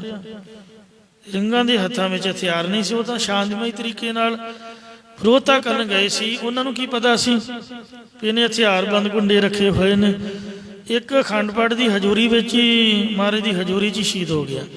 ਲక్ష్మణ ਸਿੰਘ ਧਾਰੋਵਾਲੀ ਉਹਨੂੰ ਜੰਡ ਦੇ ਨਾਲ ਪੱਠਾ ਬੰਨ੍ਹ ਕੇ ਤੇ ਜਿਉਂਦੇ ਨੂੰ ਅੱਗ ਲਾ ਕੇ ਸਾਧ ਸੰਗਤ ਜੀ ਉਹ ਸਾੜ ਦਿੱਤਾ। ਇੰਨਾ ਵੱਡਾ ਇਹਨਾਂ ਪਾਪ ਕੀਤਾ। ਫਿਰ ਪਿੱਛੋਂ ਜਦ ਕਾਫੀ ਸਿੰਘਾਂ ਦਾ ਕਾਣ ਹੋਇਆ, ਅਕਾਲ ਤਖਤ ਸਾਹਿਬ ਤੋਂ ਵੀ ਸੰਗਤਾਂ ਪਹੁੰਚ ਗਈਆਂ, ਆਲੇ ਦੁਆਲੇ ਵਿਰੋਧਤਾ ਹੋਈ ਤੇ ਗੋਰੀ ਗੌਰਮੈਂਟ ਸੀਗੀ, ਉਹਨਾਂ ਦਾ ਇਹਨੂੰ ਸ਼ਹਿ ਸੀਗੀ, ਇਸ ਕਰਕੇ ਜਦ ਕਾਫੀ ਰੌਲਾ ਪੈ ਗਿਆ, ਸੰਗਤਾਂ ਦੀ ਸ਼ਹੀਦੀ ਹੋਈ, ਫਿਰ ਗੋਰੇ ਵੀ ਘਬਰਾ ਗਏ ਇੱਕਦਮ। ਉਹਨਾਂ ਨੇ ਕੰਟਰੋਲ ਕਰਨ ਦੇ ਬਹਾਨੇ ਨਾਲ ਇਹਨੂੰ ਕਾਬੂ ਕਰਕੇ ਤੇ ਅੱਜ ਦੇ ਦਿਨ 21 ਫਰਵਰੀ 1921 ਨੂੰ ਨਨਕਾਣਾ ਸਾਹਿਬ ਦੀਆਂ ਚਾਬੀਆਂ ਗੁਰੂ ਕੀ ਸਾਧ ਸੰਗਤ ਦੇ ਹੱਥ ਫੜਾਈਆਂ। ਗੁਰਦੁਆਰੇ ਦਾ ਪ੍ਰਬੰਧ ਸਾਧ ਸੰਗਤ ਜੀਓ ਸੰਗਤਾਂ ਦੇ ਹੱਥ ਆਇਆ ਤੇ ਉਹਦੇ ਤੋਂ ਬਾਅਦ ਹੀ SGPC ਸ਼੍ਰੋਮਣੀ ਗੁਰਦੁਆਰਾ ਪ੍ਰਬੰਧਕ ਕਮੇਟੀ ਹੋਂਦ ਵਿੱਚ ਆਈ। ਸੰਗਤਾਂ ਸੋ ਆਪ ਦੇ ਸਹਿਮਤੀ ਦੇ ਨਾਲ ਪ੍ਰਬੰਧਕ ਚੁਣਦੀਆਂ ਤੇ ਆਪ ਹੀ ਪ੍ਰਬੰਧ ਕਰਦੀਆਂ ਹਨ। ਇੰਜ ਮਹਾਰਾਜ ਫਰਮਾਉਂਦੇ ਹਨ, ਪੰਡਤਾ ਵੇਦ ਵਿਚਾਰ ਪੰਡਤਾ, ਮੁਖ ਤੇ ਪੜਤਾ ਟੀਕਾ ਸਹਿਤ। ਇਹ ਪੰਡਤ ਜੀ, ਤੂੰ ਆਪਣੇ ਮੂੰਹ ਤੋਂ ਗੀਤਾ ਵੇਦਾਂ ਆਦਿਕ ਪੁਸਤਕਾਂ ਨੂੰ ਅਰਥਾਂ ਦੇ ਸਹਿਤ ਪੜ੍ਹਦਾ ਪਿਆ ਹੈ, ਕੇਵਲ ਲੋਕਾਚਾਰੀ ਲੋਕਾਂ ਨੂੰ ਸੁਣਾਉਣ ਖਾਤਰ। ਹਿਰਦੈ ਰਾਮ ਨਹੀਂ ਪੂਰਨ ਰਹਤਾ, ਜੋ ਪੋਥੀ 'ਚ ਲਿਖਿਆ ਹੋਇਆ ਹੈ ਤੇਰੇ ਹਿਰਦੇ ਵਿੱਚ ਪਰਮਾਤਮਾ ਦੀ ਪ੍ਰਾਪਤੀ ਦੀ ਪੂਰਨ ਰਹਿਣੀ ਨਹੀਂ ਹੈ, ਜੀਵਨ ਤੇਰਾ ਗਿਰਿਆ ਹੋਇਆ ਹੈ। ਇਸ ਲਈ ਗੁਰੂ ਗੋਬਿੰਦ ਸਿੰਘ ਨੇ ਅੰਮ੍ਰਿਤ ਛਕਾਇਆ ਕਿ ਜਿਹੜਾ ਪ੍ਰਚਾਰਕ ਹੈ, ਕਥਾਵਾਚਕ ਹੈ, ਜਿਹੜਾ ਗ੍ਰੰਥੀ ਹੈ, ਇਹ ਅੰਮ੍ਰਿਤਧਾਰੀ ਹੋਵੇ, ਨਿਤਨੇਮੀ ਹੋਵੇ, 5 ਬਾਣੀਆਂ 5 ਗ੍ਰੰਥੀ ਸੋ ਰਹਿਣੀ ਵਾਲਾ ਹੋਵੇ, 5 ਘਰਾਂ ਦੀ ਰਹਿਤ ਹੋਵੇ, 4 ਬਜਰਕ ਰਹਿਤਾਂ ਤੋਂ ਬਚਿਆ ਹੋਵੇ। ਤੋ ਇਹ ਗੁਰੂ ਸਾਹਿਬ ਦੇ ਮਹਾਰਾਜ ਦੀ ਮਰਿਆਦਾ ਹੈ। ਬੰਦੇਸ ਕਰੇ ਕਰ ਲੋਕ ਦਰੜਾਵੇ, ਇਹ ਪੰਡਤ ਤੂੰ ਵੇਦਾਂਤਕਾਂ ਦਾ ਉਪਦੇਸ਼ ਕਰ ਕਰਕੇ ਲੋਕਾਂ ਨੂੰ ਦ੍ਰਿੜ ਕਰਵਾਉਂਦਾ, ਇੰਜ ਕਰਨਾ ਇੰਜ ਨਹੀਂ ਕਰਨਾ। ਆਪਣਾ ਕਹਿਆ ਆਪਣਾ ਕਮਾਵੇ, ਪਰ ਆਪ ਦਾ ਕਿਹਾ ਆਪ ਹੀ ਤੂੰ ਕਮਾਉਂਦਾ ਨਹੀਂ, ਦ੍ਰਿੜ ਨਹੀਂ ਕਰਦਾ ਹੈ। ਪੰਡਤ ਵੇਦ ਵਿਚਾਰ ਪੰਡਤਾ, ਪੰਡਤ ਨਾਮ ਹੈ ਬੁੱਧੀਮਾਨ ਦਾ, ਪੰਡਾ ਨਾਮ ਹੈ ਬੁੱਧੀ ਦਾ। ਇਹ ਵਿਦਵਾਨ, ਇਹ ਗਿਆਨਵਾਨ, ਇਹ ਪੰਡਤਾ, ਤੂੰ ਬ੍ਰਹਮ ਗਿਆਨੀ ਤਤ ਵੇਤੀਆਂ ਨਾਲ ਮਿਲ ਕੇ ਵੇਦਾਂ ਨੂੰ ਵਿਚਾਰ ਕਰ ਜਾਂ ਗਿਆਨ ਦੀ ਵਿਚਾਰ ਕਰ, ਤਾਂ ਹੀ ਤੂੰ ਸ੍ਰੇਸ਼ਟ ਪੰਡਤ ਹੋਵੇਂਗਾ। ਮਨ ਕਾ ਕ੍ਰੋਧ ਨਿਵਾਰ ਪੰਡਤ, ਗੁੱਸਾ ਤਾਂ ਤੇਰੇ ਵਿੱਚ ਇੰਨਾ ਜਿਸ ਤਰ੍ਹਾਂ ਫਾਇਰ ਬ੍ਰਿਗੇਡ ਵਾਲੀ ਗੱਡੀ ਹੁੰਦੀ, ਸਾਰਿਆਂ ਨੂੰ ਝਵੀਆਂ ਲੈ ਲੈ ਪੈ ਰਹੀਆਂ। ਤੋ ਇਹ ਪੰਡਤ ਆਪਣੇ ਮਨ ਦਾ ਗੁੱਸਾ ਤਾਂ ਨਿਵਰਤ ਕਰ ਦੇ। ਜੇ ਕ੍ਰੋਧ ਹੀ ਨਹੀਂ ਗਿਆ ਤਾਂ ਫਿਰ ਕੋਈ ਫਾਇਦਾ ਨਹੀਂ। ਜਿਨਨੇ ਕੀਰਤਨ ਸੁਣਿਆ ਉਹਦਾ ਮਨ ਸ਼ਾਂਤ ਹੋ ਜਾਂਦਾ। ਜੇ ਮਨ ਸ਼ਾਂਤ ਨਹੀਂ ਹੋਇਆ, ਨਾਮ ਜਪਦਿਆਂ ਹੋਇਆਂ ਵੀ, ਪਾਠ ਪੂਜਾ ਕਰਦਿਆਂ, ਤਾਂ ਫਿਰ ਸਮਝ ਲਓ ਕਿ ਉਹਨੇ ਸੁਣਿਆ ਨਹੀਂ, ਕੀਤਾ ਨਹੀਂ। ਕਹਿੰਦੇ ਵੈਰ ਵਿਰੋਧ ਮਿਟੇ ਤੇ ਮਨ ਤੇ, ਹਰ ਕੀਰਤਨ ਗੁਰਮੁਖ ਜੋ ਸੁਣਦੇ। ਜੋ ਗੁਰਮੁਖ ਬਣ ਕੇ ਕੀਰਤਨ ਸੁਣਦਾ ਕਰਦਾ, ਉਹਦੇ ਮਨ ਵਿੱਚੋਂ ਵੈਰ ਵਿਰੋਧ ਗੁੱਸਾ ਮਿਟ ਜਾਂਦਾ। ਨਹੀਂ ਮਿਟਿਆ ਤਾਂ ਸਮਝ ਲਓ ਹਾਜ਼ਰੀ ਨਹੀਂ ਲੱਗੀ। ਤੂੰ ਆਪਦੇ ਗੁੱਸੇ ਨੂੰ ਤਾਂ ਨਿਵਰਤ ਕਰ ਦੇ। ਰਹਾਉ ਵਿਸ਼ਰਾਮ ਦੇ ਕਰ ਫੁਰਮਾਨ ਕਰਦੇ ਹਨ, ਆਗੇ ਰੱਖਿ ਸਾਲਗ ਰਾਮ। ਇਹ ਪੰਡਤ ਤੂੰ ਆਪਣੇ ਸਾਹਮਣੇ ਠਾਕੁਰ ਦੀ ਮੂਰਤੀ ਨੂੰ ਰੱਖਣਾ ਕੀਤਾ ਹੈ। ਮਨ ਕੀਨੋ ਦਾ ਦਿਸ ਬਿਸਰਾਮ, ਪਰ ਮਨ ਤੇਰਾ ਆਪਣਾ ਦਸੇ ਦਿਸ਼ਾਵਾਂ ਵਿੱਚ ਸਥਿਤ ਕੀਤਾ। ਭਾਵ ਦਸੇ ਦਿਸ਼ਾਵਾਂ ਦੇ ਪਦਾਰਥਾਂ ਦੀ ਇੱਛਾ 'ਚ ਭਟਕ ਰਿਹਾ ਵੀ ਆਹ ਵੀ ਮਿਲ ਜਾਏ, ਉਹ ਵੀ ਮਿਲ ਜਾਏ। ਜਿਸ ਤਰ੍ਹਾਂ ਸ੍ਰੀ ਗੁਰੂ ਨਾਨਕ ਦੇਵ ਜੀ ਨੇ ਮਸੀਤੇ ਜਾ ਕੇ ਨਮਾਜ਼ ਨਹੀਂ ਪੜ੍ਹੀ ਤੇ ਦੌਲਤ ਖਾਂ ਕਹਿਣ ਲੱਗਾ ਜੀ ਨਮਾਜ਼ ਨਹੀਂ ਪੜ੍ਹੀ। ਮਹਾਰਾਜ ਕਹਿੰਦੇ ਤੁਸੀਂ ਨਮਾਜ਼ ਪੜ੍ਹੀ ਹੋਈ ਨਹੀਂ? ਕਹਿੰਦੇ ਜੀ ਅਸੀਂ ਪੜ੍ਹ ਤਾਂ ਰਹੇ ਸੀ। ਮਹਾਰਾਜ ਕਹਿੰਦੇ ਤੂੰ ਤਾਂ ਕਾਬਲ 'ਚ ਘੋੜੇ ਖਰੀਦ ਰਿਹਾ ਸੀ। ਕਾਜੀ ਕਹਿੰਦਾ ਮੇਰੇ ਨਾਲ ਪੜ੍ਹ ਲੈਂਦੇ। ਮਹਾਰਾਜ ਕਹਿੰਦੇ ਰਹਿਣ ਦੇ ਰੱਬ ਨੂੰ, ਤੂੰ ਆਪਦੇ ਪੜਦੇ ਵੀ ਚੁੱਕਣਾ ਚਾਹੁੰਦਾ। ਤੇਰੇ ਘਰ ਘੋੜੀ ਸੂਈ ਵਸ਼ੇਰੀ ਵਿੱਚ ਤੇਰਾ ਮਨ ਸੀਗਾ ਵੀ ਉਹ ਲਾਗੇ ਟੋਏ 'ਚ ਨਾ ਡਿੱਗ ਪਏ। ਤੇ ਇਸ ਤਰ੍ਹਾਂ ਮਨ ਤਾਂ ਦਸੋਂ ਦਿਸ਼ਾਵਾਂ ਵਿੱਚ ਭਟਕ ਰਿਹਾ ਤੇ ਦਸੋਂ ਨਮਾਜ਼ ਪੜ੍ਹਨ ਦਾ, ਸਾਲਗ੍ਰਾਮ ਰੱਖ ਕੇ ਪੂਜਾ ਕਰਨ ਦਾ ਕੀ ਫਾਇਦਾ? ਮਨ ਤਾਂ ਟਿਕਿਆ ਹੀ ਨਹੀਂ ਹੈ। ਗੱਲ ਤਾਂ ਮਨ ਦੇ ਟਿਕਾਓ ਦੀ ਹੈ ਨਾ। ਇਹ ਮਨ ਹਰ ਜੀ ਧਿਆਏ ਤੋਂ, ਇੱਕ ਮਨ ਇੱਕ ਚਿੱਤ ਪਾਏ, ਹਰ ਕੀਆਂ ਸਦਾ ਸਦਾ ਵਡਿਆਈਆਂ ਦੇ ਨਾ ਪਛੋਤਾਏ। ਇੱਕ ਜੋਗੀ ਨੂੰ, ਲਾਹੌਰ ਦੇ ਰਹਿਣ ਵਾਲੇ ਨੂੰ ਵੀ ਗੁਰੂ ਨਾਨਕ ਸਾਹਿਬ ਨੇ ਇਹੀ ਸਿੱਖਿਆ ਦਿੱਤੀ। ਮਰਦਾਨਾ ਕਹਿਣ ਲੱਗਾ ਜੀ ਵੇਖੋ ਕਿੱਡੀ ਇਹਦੀ ਸਮਾਧੀ ਲੱਗੀ ਹੋਈ ਹੈ। ਮਹਾਰਾਜ ਕਹਿੰਦੇ ਸਮਾਧੀ ਲੱਗੀ ਤਾਂ ਹੋਈ ਹੈ, ਪਰ ਤੈਨੂੰ ਪਤਾ ਕਿਹਦੇ 'ਚ ਲੱਗੀ ਹੋਈ ਹੈ? ਉਹ ਜਿਹੜੀ ਸੰਦੂਕੜੀ ਹੈ ਨਾ, ਉਹ ਚੁੱਕ ਕੇ ਇਹਦੀ ਪਿੱਠ ਪਿੱਛੇ ਰੱਖ ਦੇ, ਫਿਰ ਵੇਖੀਏ ਸਮਾਧੀ ਤੇਰੇ ਸਾਹਮਣੇ ਹੈ, ਤੈਨੂੰ ਪਤਾ ਲੱਗ ਜਾਏਗਾ। ਉਹ ਮਰਦਾਨੇ ਨੇ ਸੰਦੂਕੜੀ ਚੁੱਕ ਕੇ ਪਿੱਠ ਪਿੱਛੇ ਰੱਖ ਦਿੱਤੀ। ਉਹ ਸੀ ਗੋਲਕੋ ਦੀ ਪੈਸੇ ਦੀ। ਜਦੋਂ ਕੋਈ ਪਾਉਂਦਾ ਸੀਗਾ ਉਹਦੇ ਧਿਆਨ ਦੇ ਵਿੱਚ ਹੀ ਇੰਨੀ ਨੌਲੇਜ ਸੀ ਕਿ ਉਹਨੂੰ ਪਤਾ ਲੱਗ ਜਾਂਦਾ ਵੀ ਰੁਪਈਆ ਪਾਇਆ ਚਾਂਦੀ ਦਾ ਕਿ ਸਿੱਕਾ ਪਾਇਆ ਤਾਂਬੇ ਦਾ ਤੇ ਪੈਸਾ ਪਾਇਆ, ਸਾਰਾ ਕੁਛ ਉਹਨੇ ਆਵਾਜ਼ ਨਾਲ ਹੀ ਸੁਣ ਲੈਣਾ। ਉਹ ਜਦ ਖੜਕਾ ਉਹਨੂੰ ਹਟ ਗਿਆ ਤੇ ਬਾਬਾ ਜੀ ਦੀਆਂ ਅੱਖਾਂ ਖੋਲੀਆਂ, ਕਹਿਣ ਲੱਗਾ ਉਹ ਮੇਰੀ ਸੰਦੂਕੜੀ ਕਿੱਥੇ ਹੋਏ? ਸਤਿਗੁਰੂ ਜੀ ਨੇ ਸੰਗਤ ਨੂੰ ਇਸ਼ਾਰਾ ਕਰ ਦਿੱਤਾ ਵੀ ਕਿਸੇ ਨੇ ਦੱਸਣਾ ਨਹੀਂ, ਵੀਰ ਬਣ ਕੇ 2 ਮਿੰਟ ਦੇਖੋ। ਸਾਰੇ ਚੁੱਪ। ਗੁਰੂ ਸਾਹਿਬ ਕਹਿਣ ਲੱਗੇ ਹੇ ਜੋਗੀ ਰਾਜ, ਤੈਨੂੰ ਤਾਂ ਤਿੰਨਾਂ ਲੋਕਾਂ ਦੀ ਸਮਝ ਹੈ ਤੇ ਤੂੰ ਅੰਦਰ ਜਾਮਤਾ ਨਾਲ ਵੇਖ ਲੈ, ਕੋਈ ਤਿੰਨਾਂ ਲੋਕਾਂ ਤੋਂ ਬਾਹਰ ਤਾਂ ਨਹੀਂ ਹੋਏਗੀ। ਫਿਰ ਬਹੁਤਾ ਹੀ ਘਬਰਾ ਗਿਆ, ਕਹਿਣ ਲੱਗਾ ਮਹਾਰਾਜ ਮੈਨੂੰ ਮਾਫ ਕਰਿਓ, ਮੈਂ ਤਾਂ ਆਪਦੇ ਗੁਜ਼ਾਰੇ ਲਈ ਝੂਠ ਬੋਲਦਾ ਸੀਗਾ। ਮਹਾਰਾਜ ਕਹਿੰਦੇ ਪਿੱਛਾ ਘੁੰਮ ਕੇ ਵੇ, ਪਿੱਠ ਪਿੱਛੇ ਪਈ ਹੈ। ਪਿੱਠ ਪਿੱਛੇ ਪਈ ਚੀਜ਼ ਦਾ ਤੈਨੂੰ ਪਤਾ ਨਹੀਂ, ਉਹ ਤੂੰ ਕਹਿੰਦਾ ਮੈਂ ਸਵਰਗ ਦੀ ਸੈਰ ਕਰਕੇ ਆਇਆ। ਉਹ ਰਹਿਣ ਦੇ, ਰੱਬ ਨੂੰ ਝੂਠ ਨਹੀਂ ਬੋਲੀਦਾ, ਰੋਟੀਆਂ 2 ਖਾਣੀਆਂ ਨੇ, ਇਹਦੇ ਵਾਸਤੇ ਕਿਉਂ ਝੂਠ ਬੋਲਣਾ ਹੈ? ਜੇ ਤੂੰ ਸੱਚਾ ਨਾਮ ਜਪੇ ਤਾਂ ਉੱਠ ਤਾਂ ਖੜ, ਤੇਰੇ ਥੱਲੇ ਤਾਂ 7 ਪਾਤਸ਼ਾਹਾਂ ਦਾ ਖਜ਼ਾਨਾ ਦੱਬਿਆ ਪਿਆ ਮੂਰਖਾ। ਤੂੰ ਮਹਾਰਾਜ ਦਾ ਨਾਮ ਜਪੇ, ਤੈਨੂੰ ਕਿਉਂ ਨਾ ਮਿਲੇ ਕੁਛ? ਪੁੱਟ ਕੇ ਗੁਰੂ ਸਾਹਿਬ ਨੇ ਲਭਾਇਆ ਉਹਨੂੰ। ਫਿਰ ਕਹਿੰਦਾ ਜੀ ਉਪਦੇਸ਼ ਬਖਸ਼ੋ। ਤਾਂ ਮਹਾਰਾਜ ਨੇ ਸ਼ਬਦ ਉਚਾਰਿਆ, ਧਨਾਸਰੀ ਮਹੱਲਾ ਪਹਿਲਾ ਘਰ ਪਹਿਲਾ। ਇੱਕ ਓੰਕਾਰ ਸਤਿਗੁਰ ਪ੍ਰਸਾਦ, ਕਾਲ ਨਾਹੀ ਜੋਗ ਨਾਹੀ, ਨਾਹੀ ਸਤ ਕਾ ਢਬ, ਥਾ ਨਸਟ ਜਗ ਭ੍ਰਿਸ਼ਟ ਹੋਏ, ਡੂਬਤਾ ਇਵ ਜਗ, ਕਲ ਮਹਿ ਰਾਮ ਨਾਮ ਸਾਰ, ਅੱਖੀਂ ਤਾਂ ਮਿਟੈ ਨਾਗ ਪਕੜੈ, ਠੱਗਣ ਕੋ ਸੰਸਾਰ ਰਹਾਉ। ਬਾਬਾ ਜੀ ਨੂੰ ਮਸਤੀ ਗੁਰੂਰ ਸੰਗਤ ਹੀ ਆਉਂਦਾ ਹੈ। ਆਂਟ ਸੇਤੀ ਨਾਗ ਪਕੜੈ, ਸੂਝਤੇ ਤਿਨ ਲੋ, ਮਗਰ ਪਾਛੈ ਕਾਜ ਨ ਸੂਝੈ, ਇਹੋ ਪਦਮ ਅਲੋ। ਇਹ ਅਚਰਜ ਕੌਤਕ ਹੈ। ਅਲੌਕਿਕ ਪਦਮ ਦਾ ਅਰਥ ਹੈ ਕੌਤਕ। ਖੱਤਰੀਆਂ ਦਾ ਧਰਮ ਛੋੜਿਆ, ਮਲੇਸ਼ ਭਾਖਿਆ ਗਹੀ, ਸ੍ਰਿਸ਼ਟ ਸਭ ਇੱਕ ਵਰਨ ਹੋਈ, ਧਰਮ ਕੀ ਗਤ ਰਹੀ, ਅਸਤ ਸਾਜ ਸਾਜ ਪੁਰਾਣ ਸੋਧ ਹੈ, ਕਰੇ ਭੇਦ ਅਭਿਆਸ, ਬਿਨ ਨਾਮ ਹਰ ਕੇ ਮੁਕਤ ਨਾਹੀ, ਕਹੈ ਨਾਨਕ ਦਾਸ। ਉਚਾਰਨ ਕਰੋ ਜੀ ਸਤਨਾਮ ਸ੍ਰੀ ਵਾਹਿਗੁਰੂ। ਤਿਲਕ ਚਰਾਵੈ ਪਾਈ ਪਾਏ, ਇਹ ਪੰਡਤ ਤੂੰ ਪੱਥਰ ਦੀ ਮੂਰਤੀ ਨੂੰ ਤਿਲਕ ਚੜਾਉਂਦਾ, ਉਹਦੇ ਪੈਰੀ ਪੈਂਦਾ ਹੈ।